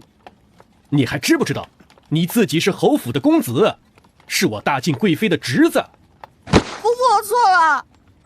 林寻立马捏着耳朵跪下，小明月张大嘴巴，下巴都要合不上了。这跪下认错的速度太快了，快到就像每天都做一样。你今年也8岁了，虽然前面2位兄长撑起了侯府的门楣，但你身为嫡子，总不能一直浑浑噩噩的。从明日开始，你就到国子监上学吧，我会让人每日向我禀告。姑父，你以前不是说不要拘着我，免了学儿上国子监的要求吗？就是太不拘着你，才会让你变成这样。黄伯父，国子监是做什么的呀？上学的地方可无聊了，宁伯伯超级凶的，我去那里上学后就不能陪你玩了。宁伯伯是小明的爹爹吗？那小明会去吗？月月何时认识明太傅的嫡子？他跟我是好朋友哦。黄伯父，月月能和小明一起去国子监吗？妹妹，那可不是好地方。小明在的地方为什么会不是好地方呀？只见林寻抓耳挠腮，也说不出个所以然。魏景浩噙着笑看他，便故意逗他。好啊，月月就跟着表哥去吧。寻儿，你说呢？哥哥，可以吗？好啊。你呀，多跟明家的阿琛相处，多学点他的聪明吧。啊，姑父是觉得玄儿太蠢了？皇帝陛下没来得及哄林寻，行驶的车队突然停下，禁军统领便骑马而来。陛下，出事了！陛下，护国寺方向有滚滚浓烟，臣已派人前去查看，但为了安全，陛下还是先行回宫吧。寺庙为什么会着火啊？是有香客不小心点燃了什么吧？寺庙着火，哼，我还屁股着火了呢。黄伯父，你先回去，月月给你去探探路。说罢，明月翻过窗户就往外跳。月月，小公主！禁军统领吓得浑身冒冷汗，眼疾手快弯腰将人捞了起来。明月被人用手扣住小肚子，瞬间想吐出来。哎呀，我肚子小公主没事吧？没事的，没事的。哇，哥哥你好厉害呀！这手速练很久了吧？臣习武已有20年。月月啊，你就算要去护国寺，也不必跳窗啊，这很危险的。黄伯父，月月去就回。好，我们一起去。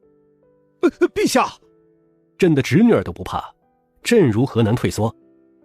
可是陛下，黄伯父，大家不知道月月的身份，月月反而是安全的。不如这样，月月跟着统领哥哥前去探路，黄伯父给月月殿后压轴，可好？哎呦，好嘛，让月月去威风一把，让他们看看什么是大晋的公主。有黄伯父殿后，月月简直如有神助，是不是呀，黄伯父？好，但你要注意安全，若有人欺负你，你就搬出朕的名号，知道吗？当然。我可是大庆公主，有皇伯父在，谁敢欺负我啊？月灵，朕就将小公主交给你了，务必保证小公主的安全。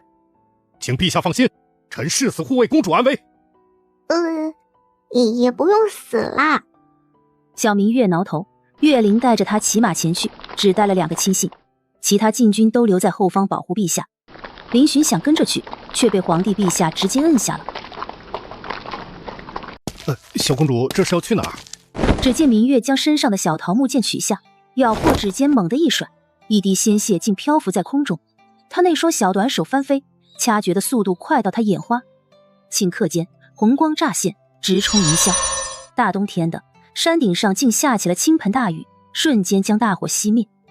小施主救我护国寺于苦难，请受贫僧一拜。起来吧，举手之劳罢了。阿弥陀佛，小施主大恩大德，贫僧无以为报，愿小施主能安稳渡劫呀。你知道，贫僧修为不够，只看出小施主满身的功德，此番功德又有此等修为，却是个几岁小童，想必小施主是在历劫呀。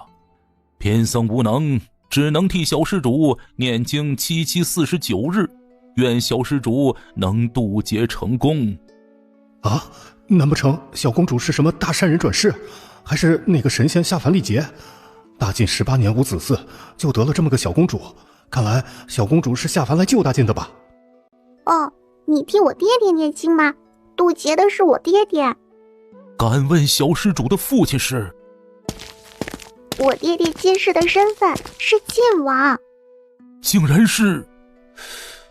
阿弥陀佛，佛祖啊，贫僧恐怕是听见了什么了不得的事儿了呀。我今日在城内抓了一个被邪修哄骗的人，他说是护国司的和尚给他的东西，你们这可有假和尚？邪修？阿弥陀佛，阿弥陀佛。小施主，不知那阿弥陀佛，那邪修可有何特征啊？不知道，但他骗了好几个女眷。阿弥陀佛，阿弥陀佛。会不会是李师兄啊？小凡，小施主，里面被烧的李师兄是负责往生殿的，我经常看见他找女施主。小凡，阿弥陀佛。抱歉，小施主，这是小僧的小师弟，向来没有规矩。小凡，快给小施主道歉。别怕，你说，我信你。李师兄平日负责往生殿，会替施主们点灯。我一直觉得他和女施主太近了，但师兄说我心脏看什么都脏，还罚我到泉眼打水。今日听小施主这么说，李师兄定是当邪修去了。师兄你看，我才没有脏，脏的是李师兄。会不会是假的和尚？什么狸猫换太子之类的，画本都这么写。你们知道那个和尚的生辰八字吗？老主持念了一个年份，说是当年有人将孩子放在寺庙门口，护国寺大部分和尚都是老和尚收养的。难怪呢，我就说用几个受害者的八字掐算，什么都算不出来。八成那个和尚被调包了。哎，会不会里面死的也不是那个假和尚？武林上有一招金蝉脱壳，说不准啊。辽明，你去看看那具尸体。是，师父。几个和尚跟着了明往回跑，一众香客并没有离开，纷纷伸长脖子看热闹。能招雨哎，好厉害呀！等了明匆匆再回来时，众人熏得漆黑的脸上更是难看了。师父，尸体是罗明的，但是大理寺的人来了，仵作看了眼，说是头部重创而亡，不是烧死的。阿弥陀佛。主持，方才了明大师认出了尸体是罗明大师，本官有些话想问一下当时目睹火灾发生的人，不知方不方便？老崔，你怎么在这儿？哎呀，小祖宗，这可是崔家的玉面判官崔明玉，你张嘴就喊人家老崔。下官见过岳将军，这位是？老崔，那是个假和尚，有邪术害了我爹爹呢。老崔，这孩子怎么回事？崔明玉挑眉看向岳林，看着岳林欲言又止，崔明玉只当明月是岳家的孩子，他弯腰将明月抱起来，尽可能让脸色温和一些。小姑娘，你说他用邪术害人，可有证据啊？你问老猪吃啊。阿弥陀佛，小施主说的是。小凡，把你之前说的跟少卿大人再说一遍。小和尚第一次见当官的还是管刑罚的官，一下子有些紧张，他缩着脖子将之前看见的都说了出来。方才听香客说，突然一场大暴雨将火熄灭，主持可知道啊？知道啊，是我干的。等我吃饱了，我下去文死城问问李和尚，他可能知道那个假和尚的身份。我现在饿了。岳将军，你的小姑娘去用膳吧。若真是有假和尚，他放完火跑不远，你们两个带人下山，让人将出口都封锁起来。你回城借调人搜山。崔明玉厉声下令，大理寺的官差不敢耽误，立马四散离去。阿弥陀佛，小施主耗费灵力招雨救护国寺，真是辛苦了。贫僧现在就给小施主安排斋饭。小明月高高兴兴地跟着走了，岳林只好让属下给皇帝陛下禀报。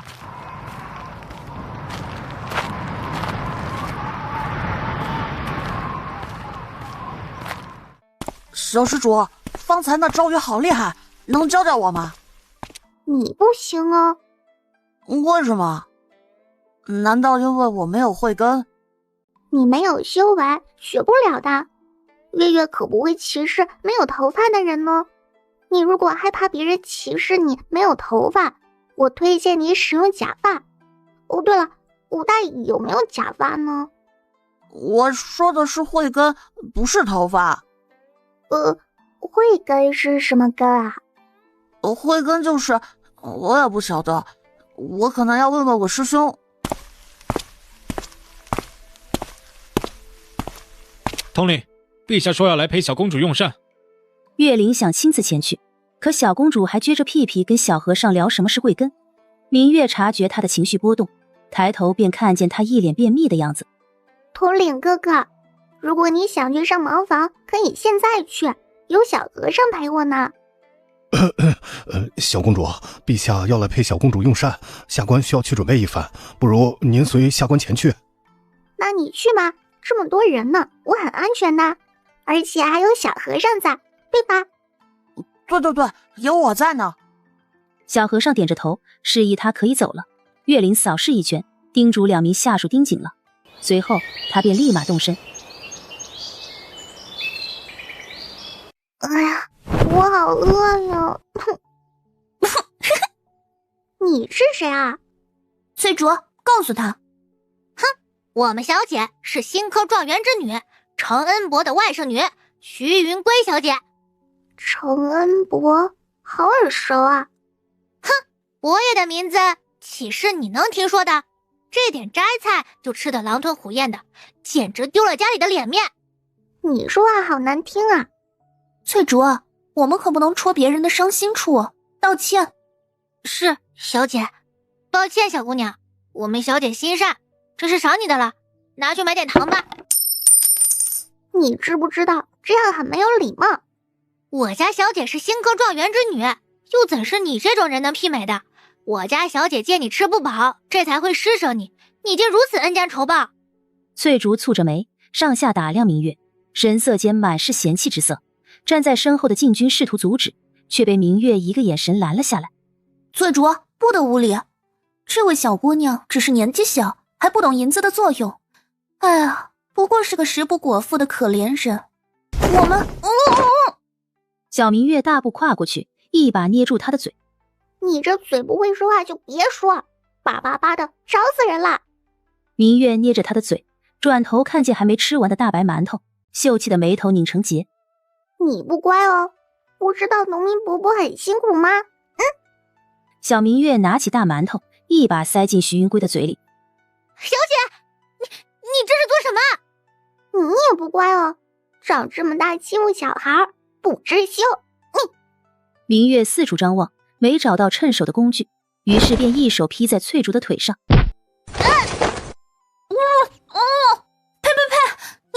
你太过分了！我过分吗？你叭叭叭的说那些话就不过分了？装什么装啊？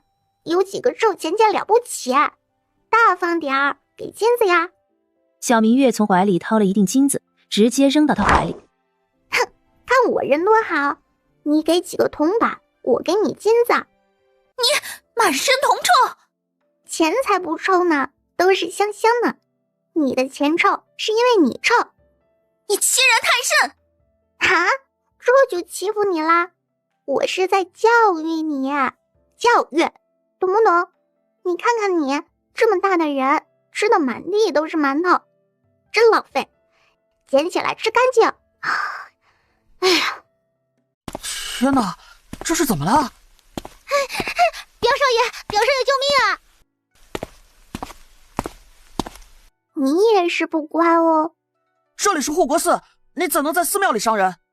不是，你们怎么都一个说法呢？阴阳怪气的。你是哪家的孩子？你父母没有教你什么叫礼貌，什么叫规矩吗？规矩？我现在就教你规矩。小明月一把薅住对方的头发，直接摁住。你做什么？来呀，再说呀，告诉小明弟什么叫规矩，在我面前讲规矩。你爹娘教你什么是礼貌，张嘴就说人家爹娘就很礼貌，不吃光粮食就是很礼貌吗？小明月一手打一个巴掌，实在凶残，看得小和尚也跟着心惊。小和尚担心出事，连忙撒腿就跑。师兄快来，小施主被人欺负了。岂有此理，谁敢欺负朕的侄女儿？里面看戏的众人耳朵动了动，谁的侄女？回头一看，身穿黄袍，上面绣着五爪金龙，不是皇帝是谁？陛下驾到！参见陛下。呀，黄伯父怎么来了？魏景浩一脸震惊，看着小侄女一手揍哭一个小朋友。方才那小和尚说谁欺负谁来着？月月，你这是……黄伯父，月月没有欺负小朋友哦，月月这是在教育他们，要珍惜粮食，要有礼貌。黄伯父当然知道月月不是坏孩子，但你这样很容易受伤的，怎么不让禁军动手啊？是月月让他们别动手的，大人揍小孩是欺负小孩，小孩揍小孩才是教育。是，月月是在教育他们。你们二人可受到教育，知道错了吗？知道。黄伯父，您怎么来啦？来陪你吃斋菜呀。护国寺的斋菜味道不错，但都是素食。你身体不好，如今这里也闹哄哄的，不如我带你回去，让御厨给你做，吃点肉对身体好。吃肉？好呀好呀，不过老崔说现在大家都不能走哦。老崔？臣大理寺少卿崔明玉见过陛下。原来是崔家的，听说护国寺有名僧人被烧死了。回陛下，臣现已查明，护国寺罗明大师被杀害，凶手假扮成罗明大师在往生殿值守，如今失败，火烧往生殿，试图造成疑似假象，幸而这位小姑娘识破其奸计，方没有让其得逞。我们月月真厉害，竟能帮大理寺破案了。启禀陛下，小恩人不仅是能助大理寺破案，还能招雨呢。这场大火多亏了小恩人，否则呀，定会死伤无数啊。他说的当真？当然，不过现在月月修为有限，只能招一丢丢雨哦。哈哈哈哈！不愧是朕的侄女儿，我大晋的公主。公主殿下乃是上天给陛下赐福，天佑大晋啊！好，说得好。天佑我大晋，月月就是我大晋的小福星。你是哪家的女眷呀？名妇乃礼部员外郎袁宁城之妻。礼部员外郎，不错。那你们两个又是哪家的孩子？如此无礼！徐云归抖如筛糠，一言不发。小明月高兴地喊道：“他说她是新科状元的女儿。哦，旁边那个是他表兄。新科状元？你呢？又是哪家的？草民父亲是江南总督。江南总督曹允，你是曹家的孩子。月灵，朕记得武王妃好像是曹家的。回陛下，王妃是曹家嫡女，听说今年曹家嫡长孙12岁中秀才，送到武王妃身边教养，打算入国子监学习。秀才很厉害吗？秀才不算厉害，但12岁中秀才，那便是炙手可热的人物了。皇帝陛下一边说，视线落在曹建志身上。这样的孩子哪儿像12岁就中秀才的人物？莫不是其中有什么问题？月灵，将两人送回府，就说这两个孩子顽劣不堪，当众欺辱皇室。朕念其年幼，家中皆是朝中栋梁，这次就算了，让家里对二人好生管教，莫要再出来惹是生非。月月，跟黄伯父说实话，你真的能招雨？什么招雨？妹妹能招雨？一边去！只能招一点点。不会对你身体造成伤害吧？会肚子饿算吗？好，那我们就回去吃好吃的。又问了些方才发生的事，魏景浩越听越觉得不对劲。武王妃的侄子和新科状元之女是表兄妹，新科状元又是程文博的妹夫，朕以前没觉得有什么不对，怎么现在突然觉得不对劲呢？而且这武王妃的侄子还是12岁中秀才，这分明是个不可多得的人才，家族也应当十分重视其教育才是。到了京城，竟还仗势凌人，不懂得收敛。他们居然还欺负你，是不是脑子不太好啊？你身边可是跟着禁军啊！妹妹，下回你就应该带着我帮你教训他们。是教育。回到金陵城时，已经到了关城门的时间，但皇帝陛下要进城，城门自然要开的。魏景浩向来勤政爱民，听见后方有跟着的马车声音，便下令：今日护国寺大火，许是有不少人家来不及进城了，你亲自带人在此处守着，若遇到回城的女眷，确定身份就让他们进城吧。出去上香恐怕不会带太多人的，留在城外不安全。臣遵旨。回到皇宫时，晋王居然大大咧咧地坐在他的寝殿。他弟弟怎么在这里？下意识将侄女往后面藏了藏。阿福啊，不是让你送晋王回晋王府吗？本王在府上等了许久都没等到女儿回家，甚是担心，只好到皇兄这里来寻女儿了。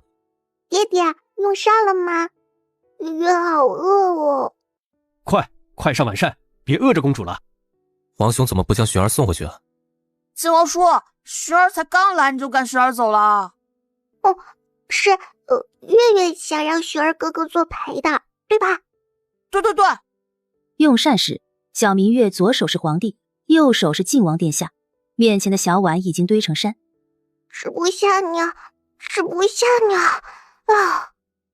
陛下，礼部尚书求见。礼部尚书，这是做什么？要替他的学生求情？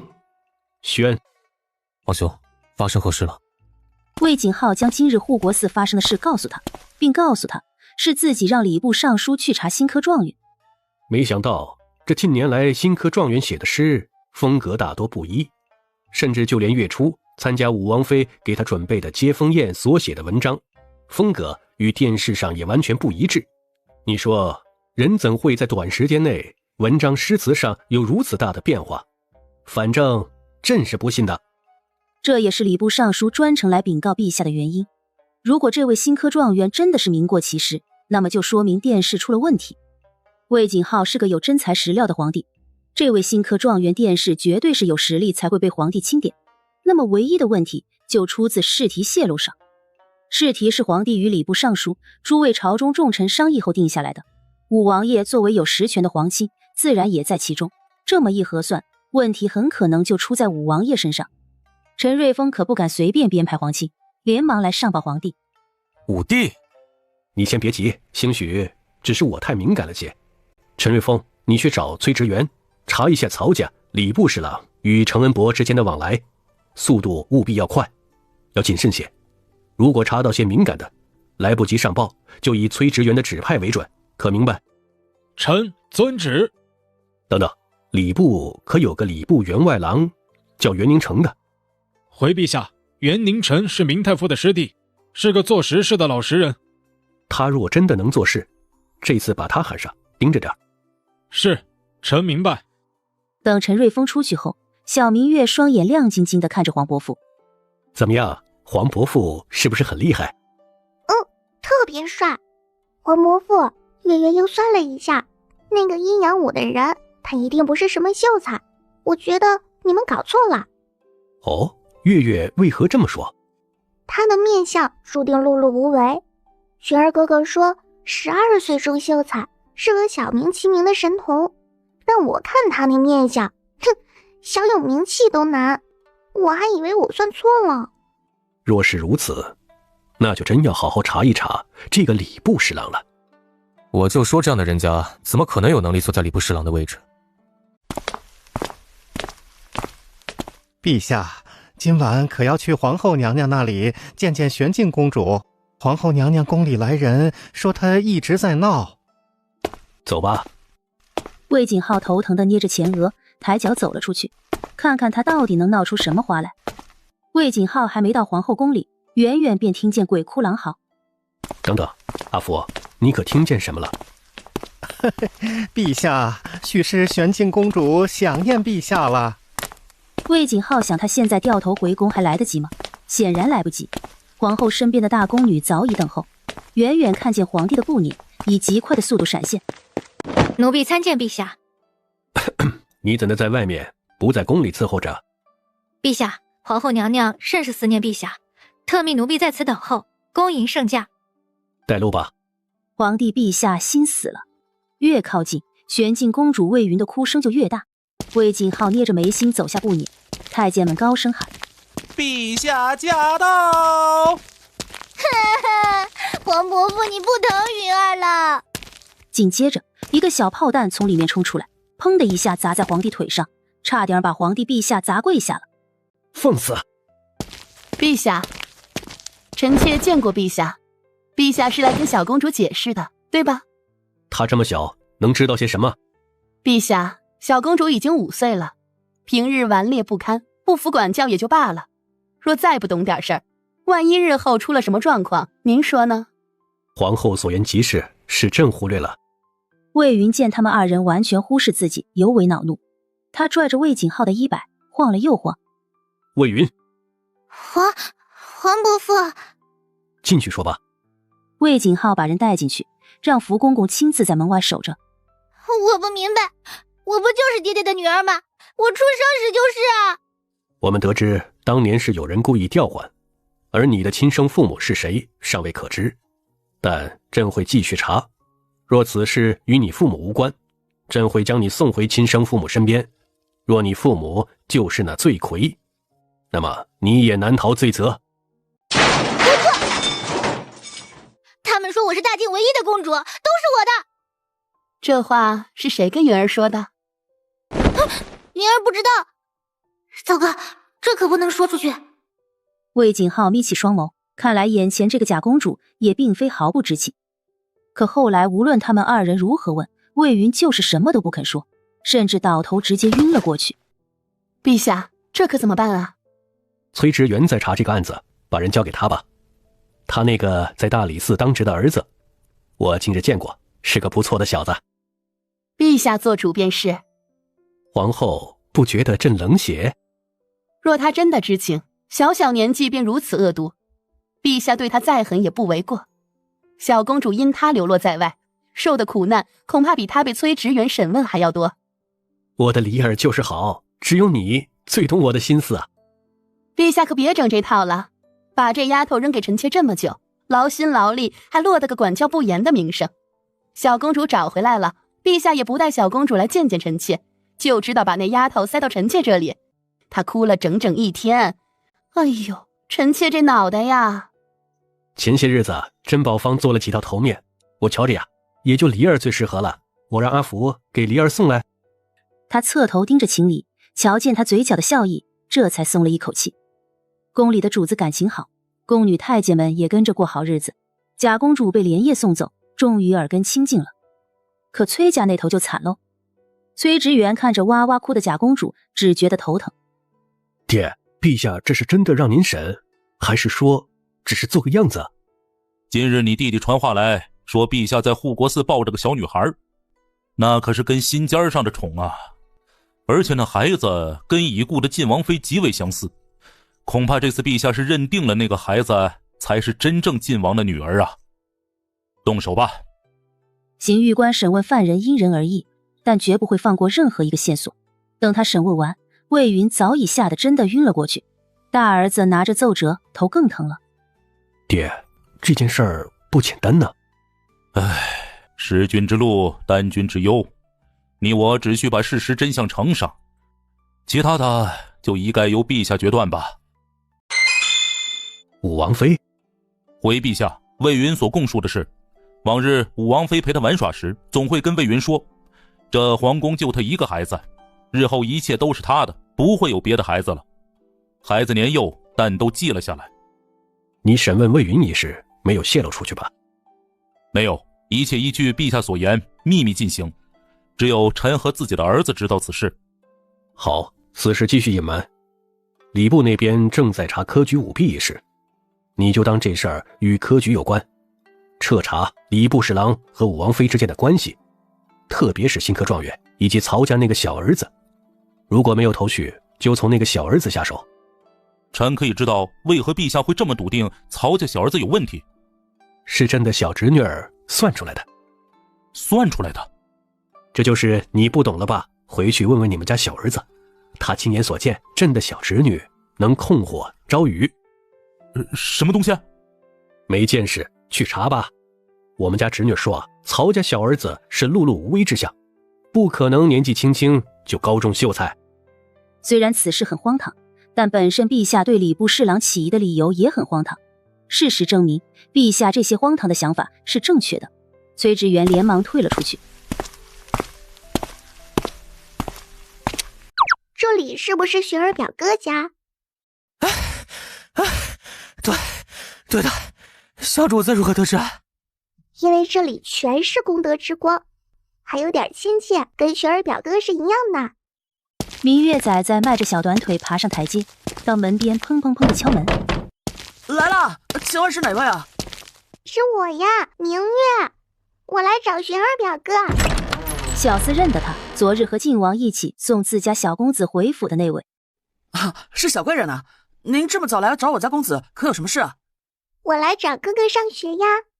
这么早上学，小贵人可真是有上进心呢。小厮拍着马屁将人迎了进去。我不，我还要睡。林轩，你给我起来！爹说了，今日无论如何都要把你送去国子监。我不，我是能杀了我。林寻一头缩进被子里，当起了乌龟。小明月跟着侍女来到林寻院里，刚好听见他说杀了我，顿时警铃大作。谁要杀我表哥？看招！谁敢动本姑娘？两个女孩面对面，一时间相对无言。你好可爱啊！你也是。妹妹，你怎么来了？雪儿哥哥，我来找你去上学呀。你就是爹爹说的晋王叔叔的新女儿吗？三姐，那是真女儿，不是新的。哦，对，真女儿。我是林寻的双胞胎三姐姐林叶。对，我是真女儿。三姐姐好。你好乖呀。林燕高兴地拉着明月，兴冲冲地出门。我们自己出门，让爹爹下朝回来揍他。三姐，你不能这样。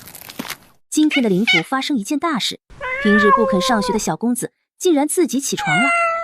林夫人叶玲珑笑弯了眉眼，给明月又夹了块小糕点。来，月月多吃点啊。娘，我的呢？闭嘴吧你，吃的堵不住你的嘴了是吧？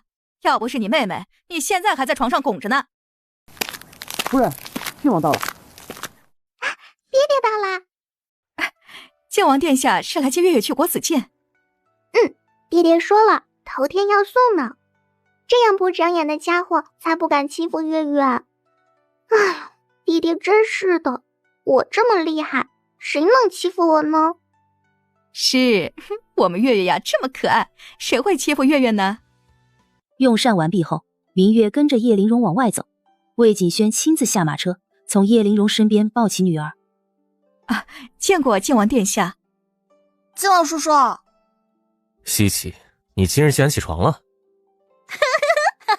活该。燕儿见过靖王叔叔。好，起来吧。今日靖王叔叔带你们一起去上学可好？好呀好呀。那就有劳王爷了。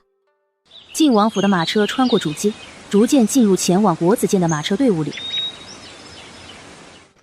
好像是靖王的马车。靖王怎么来了？难不成昨日的传闻是真的？哎，听说昨日承恩伯府被封，就是与晋王病危一案有关呐。听说礼部侍郎也被免职了。今天早朝不会要出事吧？晋王带着孩子们从马车上下来，明家的马车刚好也到。小明月看见那个温柔的少年，立马喊道：“小明！”玉琛见过晋王殿下，小公主。哦，是阿琛呢，身体可好些了？有劳王爷挂念，近来耽误了几日，玉琛不敢懈怠。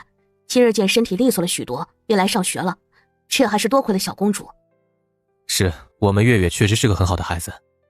小明，嘿嘿，你最近记得要多晒太阳哦。好，玉琛谨记公主嘱咐。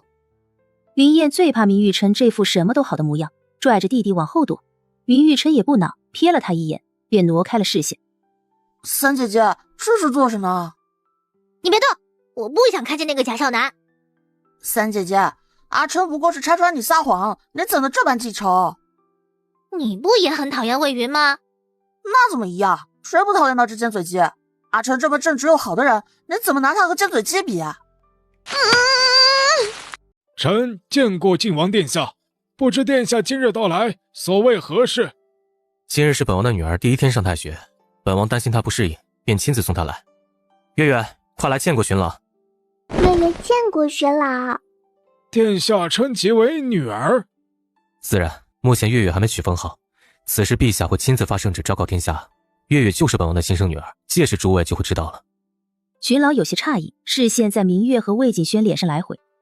像，是真的像，这孩子简直是王爷与王妃的结合。荀老说的是，月月真的很像月儿，而且他还救了本王，连皇兄都说月月是大晋的福星。孩子们不懂，只是羡慕地看着明月。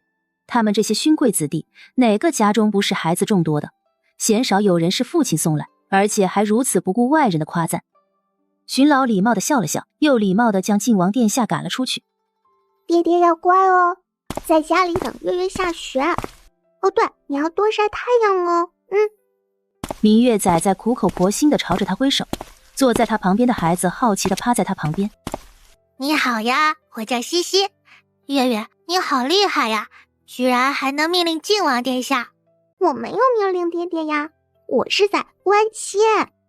可每天我爹爹也这么命令我的呀。坐好。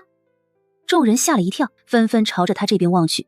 西西更是吓得猛地坐直，随即他瘪了嘴，眼眶红红的看着荀老。魏月，你作甚欺负同窗？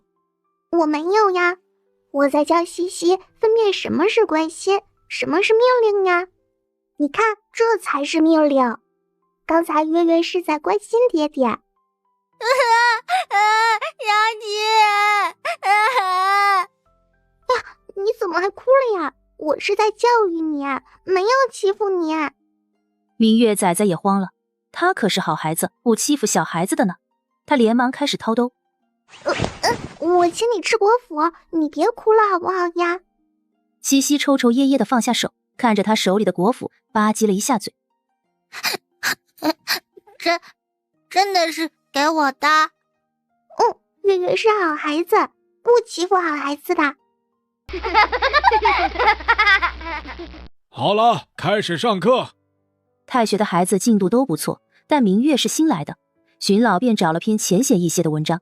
令他惊讶的是，小明月竟然听得津津有味。魏月，你可听得懂？听懂啦。好，甚好。来，你说说这文章背后其书写之人表达的是何种情感？什么情感？你不是说听懂了吗？是听懂了呀，可他怎么想，我怎么知道呀？不如老师找他出来问问。荀老了然，感情这是没听懂呢。接下来荀老也没打算他能听懂，每问问题都会忽略这个高高举着手的小团子。一堂课下来，小明月蔫了。林寻来找他，笑嘻嘻地问道：“哎，妹妹，上课是不是很无聊啊？”“不是呀，很有趣。”明玉琛就坐在窗边，冬日的阳光透过窗户落在他身上，他微微垂着头，阳光似是在给他镀光。嘿嘿，小明真好看。小公主可是累了。没有，我精神着呢，就是老师一直没点我回答问题，我有点难过。他可是答应了老严，要当个乖孩子，好好辅助爹爹渡劫呢。可他第一天上学就没得到老师的喜欢。寻老没有点你名，是爱护你，你莫要伤心。真的？当然。小明这么说，那就肯定是这样。小明从来不会骗我啊。林燕上前拉过明月的手往外走。月月，下一堂课是射箭，我带你去吧。射箭？好呀。小明，快点跟上，你要出去晒晒太阳。哦，对了，记得带上手炉。明玉琛刚走了2步，听见他喊手炉，又回头看了眼桌上的汤婆子。他是说汤婆子吗？莫名的，明玉琛竟听话的将汤婆子踹上。哼，长得还没公高，也不知来做甚。可能是来当移动把头。你们胡说什么呢？竟会欺负小孩！又不是说你骂什么？就是强出头！你们有本事取笑别人，有本事看着本姑娘的眼睛啊！你敢不敢跟我比试比试？哈，你要跟我比？小孩，你还没这桌子高呢。我跳起来比你高。我看你们是不知死活，还妄图跟我家妹妹比试。哼，比就比。对，别说我们欺负你，许三是我们之间射箭最差的，让他跟你比，不算欺负吧？几个小少年推了其中一个人出来，显然这是小团体里面最底层被欺负的那个。哼，瞧不起我，换个最厉害的来。明月拿起其中一把弓，手太短，他便直接用脚一脚踩在弓鸢之上，一手拉弦，一手使劲，箭矢飞了出去，咚的一声，精准射中红溪，四周一片寂静。好！众人这才回过神来，眼前这个还没弓高的小团子，竟然真的拉弓搭箭起来了。如何？找个最厉害的上，别浪费本姑奶奶的时间。诸位可知，国子监不许学子私斗。是明玉琛？是这个小丫头挑起的事儿。她今日方才入学，不知国子监的规矩，难不成你们也不知道？明玉琛目不斜视地盯着他们，那双漆黑的眸子仿佛能看透人心。几人瑟缩的后退，视线下意识挪开。小明，他们好怂呀！方才不敢看燕儿姐姐，现在又不敢看你，只知道欺负我这个小豆丁。妹妹，你也知道自己是小豆丁啊？你不怕他们真的欺负你？他们打不过我，你看我一箭红心呢。小明月指着把头大声说着，简直要将对方的脸扯下来，摁在地上摩擦。几个小少年脸上无光，看着一群人围着他们笑，顿时更恼火了。谁说比不过你的？可恶！你敢欺负我妹妹！哥哥！明月仔仔试图上前帮助寻儿表哥，却见一个人大步上前，是明玉琛。他一手握住曹明的拳头，一个背肩摔，便将曹明翻身扔了出去。你们抓我干嘛？我就是不小心射歪了而已。蛇鼠一窝。行了，本将军是做什么的？你这点小把戏，本将军看多了。所有人原地下课。林帅一把将曹明提溜起来，把众人吓了一跳。他拎着曹明翻身上马，一手拎着曹明，一手拽着缰绳。阿琛，你把大家带回去。学生领命。驾。林帅将人带到祭酒面前时，曹明还在那里直喊冤枉。曹明，你跪下！你当着祖师爷的面发誓，你当真没打算射杀同窗吗？我发誓。若非亲眼所见，林帅很难相信，一个10岁左右的小少年做了如此狠毒的事后，竟还理直气壮的撒谎。曹家家风如此，真的能教出曹建志那样的孩子吗？所以你的意思是林副统领冤枉你了？在一众师长的注视下，曹明脸色煞白，整个人止不住的颤抖起来。曹明啊，建功立业都是其次，为人最重要的是善心呢。你做出射杀同窗这种事，竟还矢口否认。国子监没有你这样的学生。林副统领，他虽没有真的伤到人，但的确有伤人的行为。他已经被逐出了国子监，接下来就交给副统领处置了。林帅一字一句地说着，曹明终于受不住惊吓，直接晕了过去。林副统领，曹明这个应该也不算是杀人未遂者吧？哼，当然不算，我吓唬他的。众人脸色都不太好看，林帅这才笑嘻嘻地离开。今天又成功吓到一批人了呢。哎呦，这林帅也真是的，都已经是禁军副统领了，怎么还是那般顽劣不堪呢？幸亏那林巡顽劣且愚笨。嘘，云楼慎言。公主，陛下命臣接公主入宫。入宫？好像是皇后娘娘想见你。昨夜魏云闹脾气，把皇后娘娘折腾得够呛，娘娘今日和陛下置气呢。好，那我们走。小明月一拍桌子站了起来，明玉琛连忙将人喊住。小明，咋呢？你还有东西在我家没带走呢。什么东西啊？没有吧？我的剑已经带走了哦。熊。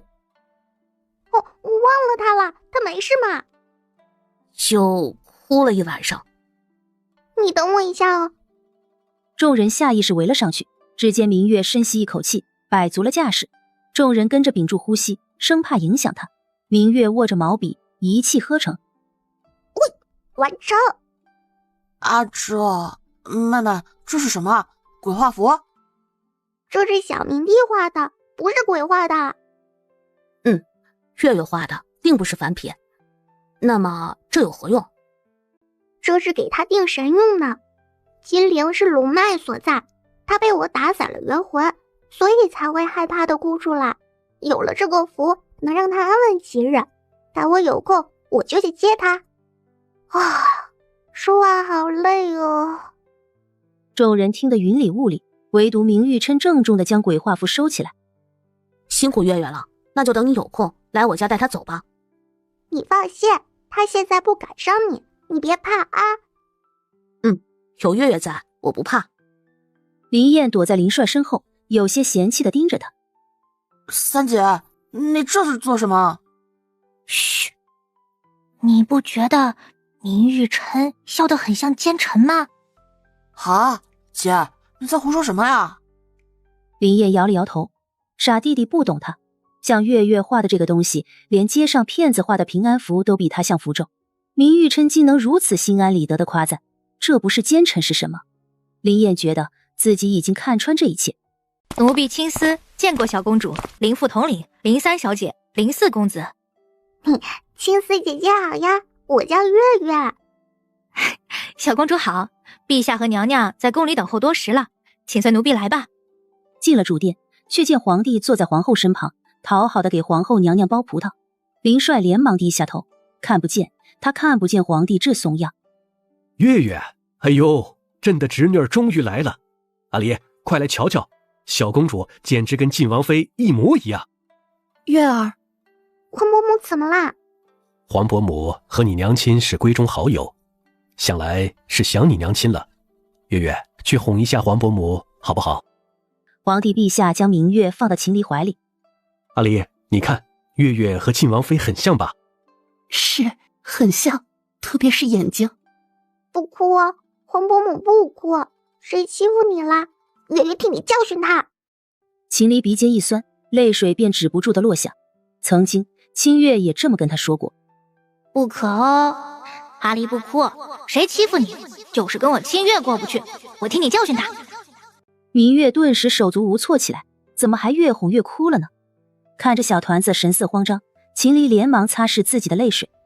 月月别怕，黄伯母就是想起你娘了，没事儿，没事儿的。青丝啊，快让小厨房把梅花酥拿来。梅花酥？对，梅花酥特别好吃，你娘从前最喜欢吃的，你待会儿试试好不好？秦离心里欢喜，将小团子往自己怀里拢了拢。方才是本宫失礼了，寻儿、燕儿，你们快坐吧，一块尝尝梅花酥。林副统领是有事要向陛下禀报吧？陛下，臣应该说有事还是没事啊？对，林帅是来找朕的，那朕就到偏殿去。月月，你好好陪陪皇伯母，知道吗？皇帝陛下朝着明月挤眉弄眼，示意他要给自己说好话。明月无辜地眨了眨眼。王伯父，您是不舒服吗？陛下，一人做事一人当，这与月月何干？臣妾不打扰您和林副统领议事了。对，林帅，跟朕说说去。明月看着黄伯父落寞的背影，这才扑哧一声笑了出来。哇！果然啊，这才是清月的女儿，就连吃食口味都一模一样。本宫之前养的那5年，到底养的什么玩意儿？娘娘，孩童吃多了易积食，不如让奴婢去煮点消食茶。还是你心细，去吧。燕儿、寻儿，你们2人也别吃太多。待会儿等你们二哥和陛下商谈完，让他带你们去拜见贵妃，他那边定也准备了吃食，莫要吃撑了。是，谢皇后娘娘。小明月的视线时不时就会落在那宫女身上，这会儿看着她离开，小明月也坐不住了。皇伯母，月月第一次来皇伯母宫里，能不能到处走走呀？明月摸着自己鼓鼓的小肚子，刚好消食。看着她可爱的模样，秦离哪里说得出不行2字。秦离刚想开口说自己陪她去，小明月便朝着林寻姐弟招手：三姐姐、四哥哥，你们陪我去可好？青丝，把本宫的汤婆子取来，你们去院里玩可要注意点，别着凉了。皇伯母放心吧。明月乖乖地整理衣袍，抱紧青丝拿过来的汤婆子，3个孩子手牵手出去玩。秦离不放心，让青丝安排几个小宫女远远跟着。等离开秦离的视线，明月突然缩着脖子，贼兮兮的四处张望。林寻姐弟俩吓了一跳。妹妹，你这是怎么了？三姐姐、四哥哥，你们看见刚才那个宫女往哪儿走了吗？没有啊，不过我知道小厨房在哪里。快，哥哥，我们走。走，哥哥带你去。哎，你别带坏了妹妹。月月，你想找那个宫女做什么？可是她做了什么坏事？我不确定，但我见她印堂发黑，是要倒大霉的征兆，而且她黑气环绕，是被皇伯母的金光逼得无路可退，却没有被驱散，想来不是什么好人。林燕听不懂妹妹说的什么金光黑气，但妹妹说宫女不是好人，那就肯定不是好人。跟吗？跟吧，你回去告诉青丝姐姐，免得出了什么事。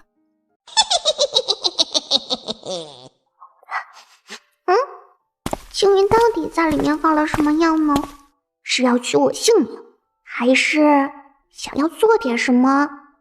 我们回去吗？妹妹，那个青云是不是在里面放了药了？我们去揭发他吧。不行，妹妹带你过来，难不成就是为了揭发他？肯定有别的想法，对吧？对，我们得看看他到底想做什么呀。明月眼底闪过狡黠之色，带着2人一起回去正殿。这时魏景浩和林帅已经谈完事，回到正殿了。看见明月回来，魏景浩紧张地将小侄女抱起来。快让黄伯父看看有没有受伤。曹家实在胆大包天，竟连我皇室公主都敢欺负。礼部尚书到底在做什么？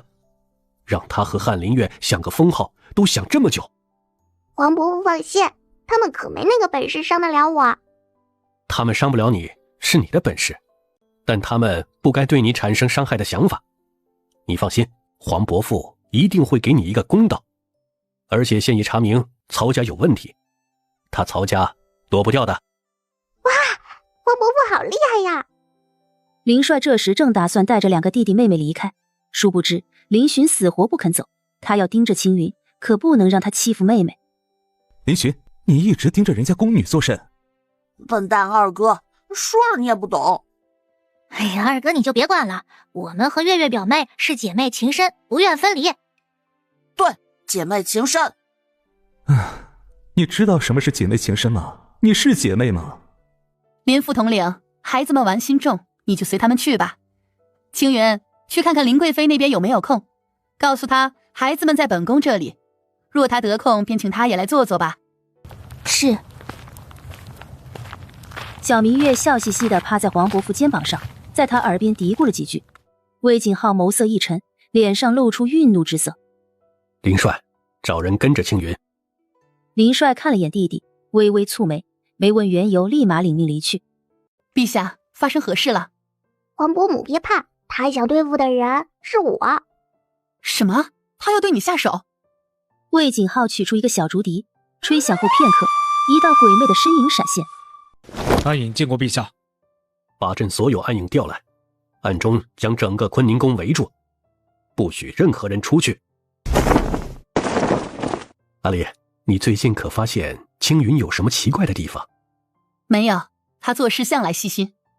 秦离下意识看向跪在一旁的青丝，他们二人是秦离身边时间最长的侍女，是秦离救了他们二人收在身边。陛下，娘娘，奴婢与青云每日都在一起，他对娘娘绝对是忠心的。他对本宫忠心，却试图谋害公主。公主若在本宫宫里出事，本宫能逃得了罪责吗？本宫知道你们姐妹情深，可他有没有奇怪之处，你不知道？娘娘，不知您是否知道，青云找到家人了？你们不是孤女吗？啊，娘娘，青云进宫后不久，说是在宫中找到了自己的亲生妹妹。他还说，娘娘您替他高兴，赐他一只白玉手镯。奴婢记得，那只手镯是娘娘未出阁前最喜欢的，所以……青丝说到后面，整个人出了一身冷汗。他不应该轻信青云的话。白玉手镯，可是月儿送我的那只。对，是靖王妃送给您的生辰礼。娘娘此前一直佩戴着，直到进宫后，太后娘娘赐了翡翠手镯，您才将其归置在装盒中。那个镯子，本宫在一次宴会中意外丢失了。凑巧的是，那段时间青丝脸上起了红疹子，几乎都是青云在跟着她。这么串联起来，当初青丝起红疹，似乎就有点不对劲了。青云做这么多事，总不能就为了一时贪念拿了本宫的白玉镯吧？若本宫突然提起月儿，在你面前说起那只镯子，岂不是暴露了？黄伯母，我娘亲送你镯子是什么时候呀？6年前，我即将进宫时。怎么了？那只镯子还在吗？奴婢不知道，那日他要出门，奴婢只是意外遇上他，说是奉命送东西给婉嫔，见到那只镯子，他才告诉奴婢的。后来奴婢也没将此事放在心上，奴婢该死。看着两人眉头紧皱，一副如临大敌的模样，小明月笑着拍了拍小胸脯。黄伯父别怕，有月月在，让月月看他一眼就知道是不是坏蛋啦。所以月月是看出青云是坏人，才要跟着他出去？对呀，我一看就知道啦。黄伯母周身金光，他身上的黑气被逼得无路可退，却半点不减，显然不是什么好人。青丝姐姐就不一样啦，她身上可没有黑气。多谢小公主相信奴婢。不多时，婉嫔被人带了过来，小明月摇了摇头。她是无辜的哟，但是她后面的那个姐姐有灭门之祸。奴婢，小公主是说奴婢的家人求小公主救救奴婢的家人。王妃用奴婢家人警告奴婢，说是不帮她传递宫中消息，便将奴婢的小妹送到窑子里去。奴婢也是逼不得已。这时，一名禁军大步走来。回禀陛下，您副统领跟踪那名宫女，到了武王爷府门，因涉及王爷，副统领让末将前来禀报陛下，该如何处置？朕亲自去。陛下，臣妾与您同去。事关他身边最亲近的宫女，秦离自然希望自己处置。他抱着明月，温声道：“月月可愿与黄伯母同去啊？”“当然，黄伯母别怕，有月月在，没人能欺负你。”魏景浩命禁军将人扣押在坤宁宫，由暗影护卫他们出宫。皇帝和皇后一同出宫，此事非同小可。禁军开路，暗影护卫，马车直奔瑞王府。嫂嫂辛苦了，弟弟自己来抱月月吧。臣参见陛下。臣接到陛下旨意，进府捉拿瑞王妃。臣无能，进府时瑞王妃已自尽身亡，这是其留在身边遗世遗书的信件，请陛下过目。死了？魏景浩大吃一惊，连忙拿过遗书。信上所述，这一切都是曹家所为，因陛下多年未有所出，有臣子提议让陛下广纳后宫，但魏景浩一直否决。并扬言若他无所出，也会从宗室中寻找合适的孩子过继抚养。瑞王妃起了贪念，企图让自己的孩子成为宗室唯一的孩子，调换晋王之女，试图设计后妃不孕。这一切都是他一人所为，并声称瑞王并不知情，只可惜自己也未曾有孕。得知真公主寻回，假公主将自己当时得意忘形的话说了出去，其自知会被处死，便留下遗书，畏罪自杀，只求陛下留曹家一命。这真的与瑞王无关吗？5年前他不过刚钦定为武王妃，就能做出这么多谋划？哎呀，好奇怪。月月怎么了？可是不舒服？没有，我是觉得这屋子好奇怪。魏景浩下令彻底搜查整个瑞王府，青云也就是这个时候被押了过来。他看见皇后时，煞白的脸色顿时面如死灰。把人带上来。本宫问你，青云和你是失散多年的姐妹吗？这只是王妃让奴婢说的，奴婢根本就不认识青云，奴婢是被家人卖到宫里当宫女的，家中只有父母2人，一个姐姐被卖到了江南，家里只剩一个弟弟在父母身边。你听明白了吗？不可能，他说不是我的家人，又如何得知我被衙人带走时身上有一串元墨珠子？若他想利用你，定会查清你的身世，如此才能欺骗你。秦离的话彻底打碎了青云的防线，他跌坐在地上，自嘲地笑了起来。我跟在皇后身边多年，竟为了这样的人背叛了皇后。本宫问你，他们让你拿走那只镯子作甚？他们只说那镯子不能继续留在娘娘手里，需要在2月初3之前拿给丽香。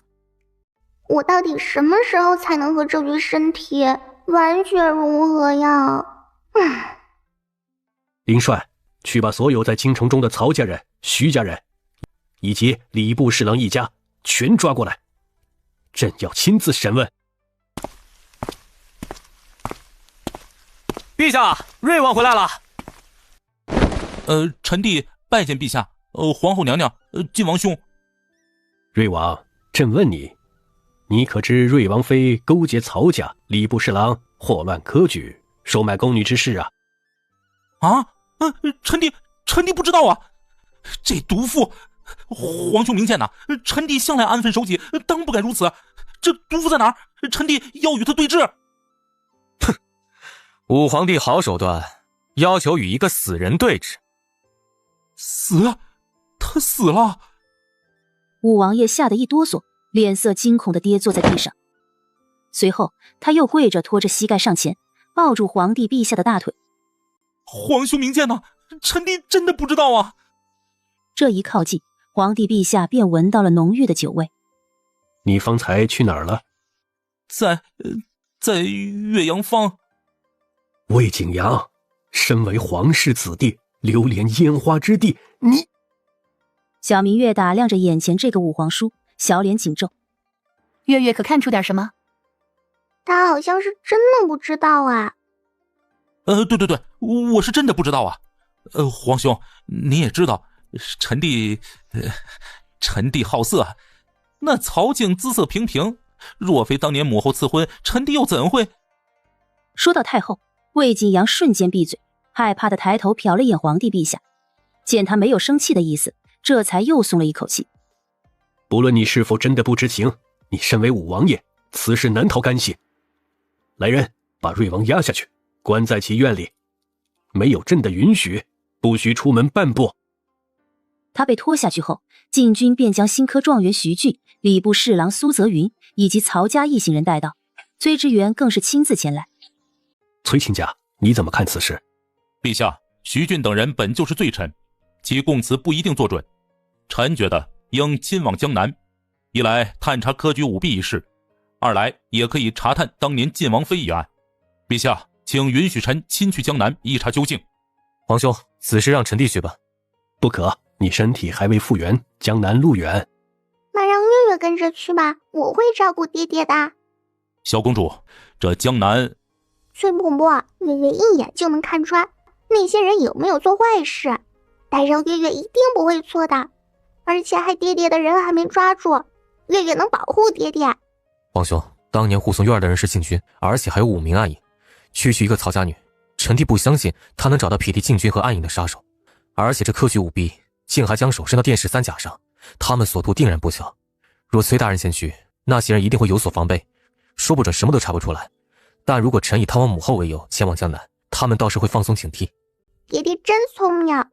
你听懂了吗？就说聪明。当然呀，就是不能让那些坏人有防备之心嘛，对吗，爹爹？是，我们月月真聪明。皇兄，由我去最为稳妥。我知道我这次会好好和母后谈的。经过这些年，弟弟已经不像当年那么冲动了。当年晋王妃出事，太后前去江南为晋王妃超度祈福，这一去便是5年。5年间，太后从未回过京城。传闻是晋王得知晋王妃出事，与太后母子离心，太后觉得愧疚，才会亲去江南替晋王妃祈福。陛下，臣的儿子崔明玉深谙查案之道，但名声不及臣，不如让其陪同王爷前去。崔卿家所言甚是，京城出了这么大的事儿，江南那边说不准已经收到消息。如果朝廷完全没动静，这事儿说不过去，就让崔明玉去一起明察暗访。阿轩，你觉得如何？全凭皇兄安排。就让林帅跟你同去，他跟着你我放心。还有暗影，多带几个，月月的暗影也要挑几个才行。至于出行的东西，陛下放心，臣妾会替公主和晋王准备出行事宜。辛苦嫂嫂了，嫂嫂尽管替月月准备即可。小明，快上来，这马车超大的。月臣见过晋王殿下，见过小公。小明，快上来，皇伯母给我准备了好多好吃的。没等明月琛说完，小明月就将他拉上马车。老崔，这个给你，要和林帅哥哥乖乖的哟，不能打架哟。多谢公主赏赐，公主放心，臣不会和林副统领打架的。林帅刚走过来，便听见这句，狐疑的打量崔明玉，作甚要跟他打架？公主，这是臣的母亲给公主准备的点心，说是给您路上尝尝。多谢伯娘。他们这次出行，对外宣称带公主去见太后。晋王殿下刚醒，小公主又是皇室唯一且刚找回来的公主。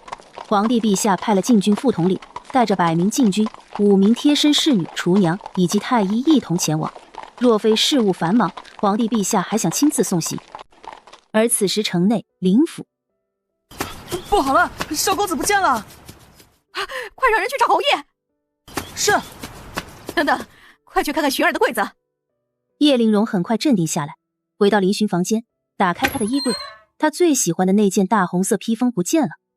快，马上带人去拦截，说是来不及拦截，也是要追上2公子，直至找到小公子为止。叶玲珑也担心是自己想错了，万一小儿子真的失踪，可真是要了他的命。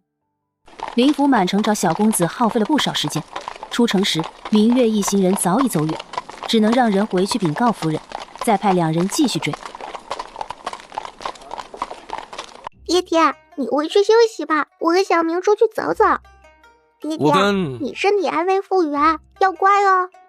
好，弟弟听话，但你不能去太远，得让暗影跟着，知道吗？爹爹真乖，放心，月月也很乖的。明月重重的点头，表示自己会让人跟着。至于他们跟不跟得上，那就不好说了。明月嘿嘿笑着从一旁溜了出去。明玉琛的房间就在隔壁，明月却呲溜一下直接从门口过去了。他人小跑得快，很快消失在楼道里。来到驿站前院，他趴在马车旁，这四周的一切对他而言都是新奇的。他双眸亮晶晶的四处看，视线扫过一名驿站官差时停了下来。他为什么会有死相？吴哥，换班了。明月看着叫吴哥的官差离开，身上死气环绕，想了想，决定跟上去。哥哥，妈妈，救命啊！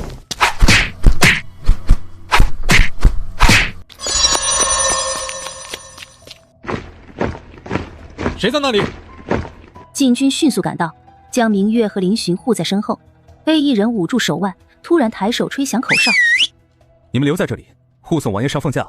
除了禁军和暗影，靠近者格杀勿论。”二哥，待会儿再收拾你。你们几个护送他们上凤驾。林帅哪有时间揍弟弟，立马下令让人带着2人上马车。凤驾内有铁甲，能抵御刀剑，必要时他们还能骑马离开驿站。明月看向众人面相，黑气不算多，没有性命之危，就连被砍伤的吴哥脸上的死相已散。明月仔仔惊讶地看向林寻，看来是他偷偷在那里吃鸡腿，提前发现杀手，这才将局面扭转呀。哥哥，鸡腿吃得好啊。我错了。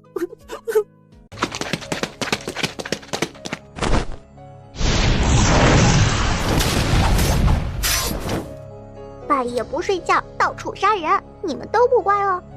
上，抓住他就走。其中一人低声吼了一句，所有黑衣人放弃抵抗，直冲明月而去。黑衣人突然改变行动，剩余几十人都冲着明月而去。其中几人身手敏捷，直接从另一侧翻墙，绕路跳到明月身后。明玉琛夺过身边禁军的弓箭，果断拉弓搭箭，百步穿杨，直接击中明月身后的杀手眉心。明月回头，一掌拍在杀手的膝盖上，清脆的骨头碎裂声，杀手惨叫一声，从楼梯上摔了下去。杀手突然转变方向，没取得先机，倒是被林帅抓住空隙，在禁军和暗影卫协力之下，很快杀手就落了下风。留活口。林帅下令，禁军迅速调整战略。杀手们眼看杀不成，又抓不住，对视一眼，竟纷纷举剑自刎。公主，林帅的心都吓没了，飞身上前，反手将杀手扣下，另一只手迅速将明月抱了下来。林帅哥哥，小心别让他死了！喂！明月伸出小腿腿，又踹了那杀手一下。林帅无奈，一掌劈在杀手脖颈处，令其昏迷。他昏过去了，死不了。公主小心，莫要受伤了。我没事儿，我可厉害着呢。哼！明月抬头看向凤架，禁军守着凤架安然无恙，可禁军之中还有一人手持柴刀，一并护着凤架。好眼熟的汉子，守山叔叔。是小道长。小道长，您怎么在此啊？呵呵。老七连忙扔下带血的柴刀，有些憨憨的笑着。小道长换了身衣服，差点不认得了。那日多亏小道长提点，我这才躲过一劫。小恩人可知啊？那结伴的大牛竟然变成冤魂来找我，我老七从未对不起他，不知他为何死了要来害我。不知小道长还有没有黄符？我想再买点。放肆！这是本朝公主。公主救命啊！公主！明玉琛和魏锦轩从楼上下来，便听见此人大喊救命。魏锦轩将女儿抱回自己怀里，脸色煞白的上下打量着女儿。爹爹别担心，月月没事啊。爹爹和小明是不是吓坏了？别怕哦，有月月在呢。这个叔叔是好人哦，当初还给月月指路回金陵呢。大叔莫怕，这位是当今晋王殿下，这是晋王殿下的女儿。我们一行人正准备前往江南，属于私访，不必过于拘礼。进来回话。小的谢王爷。此时屋内炭火还未熄灭，比外面暖和许多。魏锦轩抱着女儿坐下，随手点燃安眠香。你说让公主救命，到底是怎么回事？求王爷为我们李家村近100口人做主啊！小的李七是苏州城外李家村五里坡的守山人，前些日子李家村遭江南总督射杀，就连老弱妇孺都没有放过。小的和几个兄弟出门狩猎，躲过一劫，回来时只救下几个孩子。我家大嫂都快要生产了，直接一尸2命。可江南各州府互相包庇，更是以强盗之名搜捕我们，我实在没办法，今夜打算潜入金陵告御状的。岂有此理！他们竟敢在天子脚下做出此等草菅人命之事，还有没有王法了？本王问你，你所说的可是江南总督曹云？小的也不是很清楚，他们穿着江南总督府的衣服，但认得那领头的正是总督府副将手下亲兵上里村的李大毛。王爷，李七只是守山人，只知道些底层百姓之事，刚好可以问问江南总督在底层百姓眼里是个什么情形。起来回话吧，把江南之事好好跟本王说说。李七谢恩后站起来，絮絮叨叨地说着江南这些年的情况。没想到这贼老天挺好的，还让老七我再遇到小恩人。叔叔别哭，我瞧着你的面相是有后福之人，而且不是孤寡的命，不会有事的。明月仔仔从爹爹的腿上爬下去，抱住大叔的腿，仰着小脑袋安抚他。李七看着小团子可爱的模样，想起还没出生的侄儿，哇的就大声哭了出来。我可怜的侄儿，连起初的面都没见到。不哭不哭，我爹爹很厉害的，到时候把坏蛋都抓起来，给你侄儿报仇。小恩人说的是。这时房门敲响，是崔明玉审问了杀手回来。你且先下去休息，待明日随本王一同进苏州城。得知王爷真的要管这事，李七感恩戴德的退了出去。王爷，据杀手交代，他们是海云帮的人，是云江以南江南一带的水匪。他说得到命令是刺杀王爷和公主，如果失手就带走公主，而且是活捉。活捉？为什么失手才要活捉啊？明玉琛有些诧异，微微侧头，迅速扫过供词。派来的人只是底层帮众，只知道执行命令，根本不知道个中缘由。魏锦轩却心头一跳，迅速将武王妃的遗书取出来。看着他的举动，其他人顿时屏住呼吸，生怕打乱他的思绪。拿支笔来。明玉琛早已准备好，迅速给他摆上。只见魏锦轩在纸上写下一连串的信息。5年前，晋王妃死亡，设计换子，取回手镯。曹允上位，深得陛下重用。金陵出现邪修，晋王被幻命昏迷，邪修纵火假死，武王妃自缢，晋王妇女遇刺，企图活捉明月。这些乱糟糟的线索到底有何关系？王爷为何不把科举舞弊案放进去？这里面最重要的人物便是曹家。可是科举舞弊若是与这有关，曹允要杀的应该是你吧？可王爷如今列举人与事都是以武王妃为线索，说不定这其中也有关联。崔明玉办案最擅长将看似无关的东西全拉在一起看，于是魏锦轩也将此事写了进去。爹爹，我知道了，你这里面缺了个东西。什么？时辰呢？命里8字呀！你。明月指着手镯的线索，另一只手啪啪啪地拍着桌子，十分着急。明玉琛看着他指错了晋王妃之死的线索，沉默着将他的小手挪回正确位置，面上却神色自若，温声问道：公主的意思是，他们的目的还是与借命邪修有关？对，小明，你好聪明呀，我就是这个意思啊。明月拿过爹爹手中的毛笔，试图在纸上写下，可他看着满纸的大晋文字，实在看不懂。天哪，他堂堂小明帝，来到大晋朝竟然成了小明说的文盲。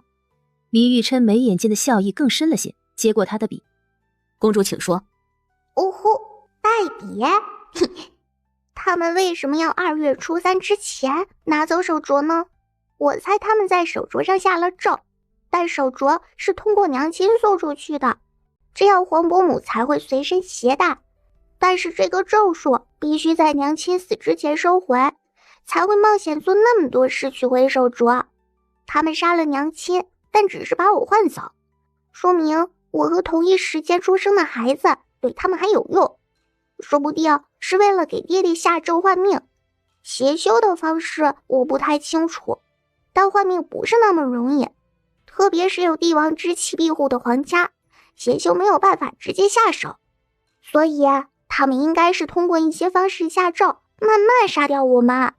明月崽崽觉得自己理顺了，对，他们就是要杀掉我们整个皇族。公主的意思是，他们花了6年的时间，铺开谋杀皇族的阴谋？不，应该说至少花了18年时间。父皇是在18年前京城巨变中失踪的。18年前，云中还叫京城，献帝第8子连同西江起兵谋反，八王爷大开京城大门，深夜引西江兵入城，许多人还在睡梦中，便已倒在血泊之中。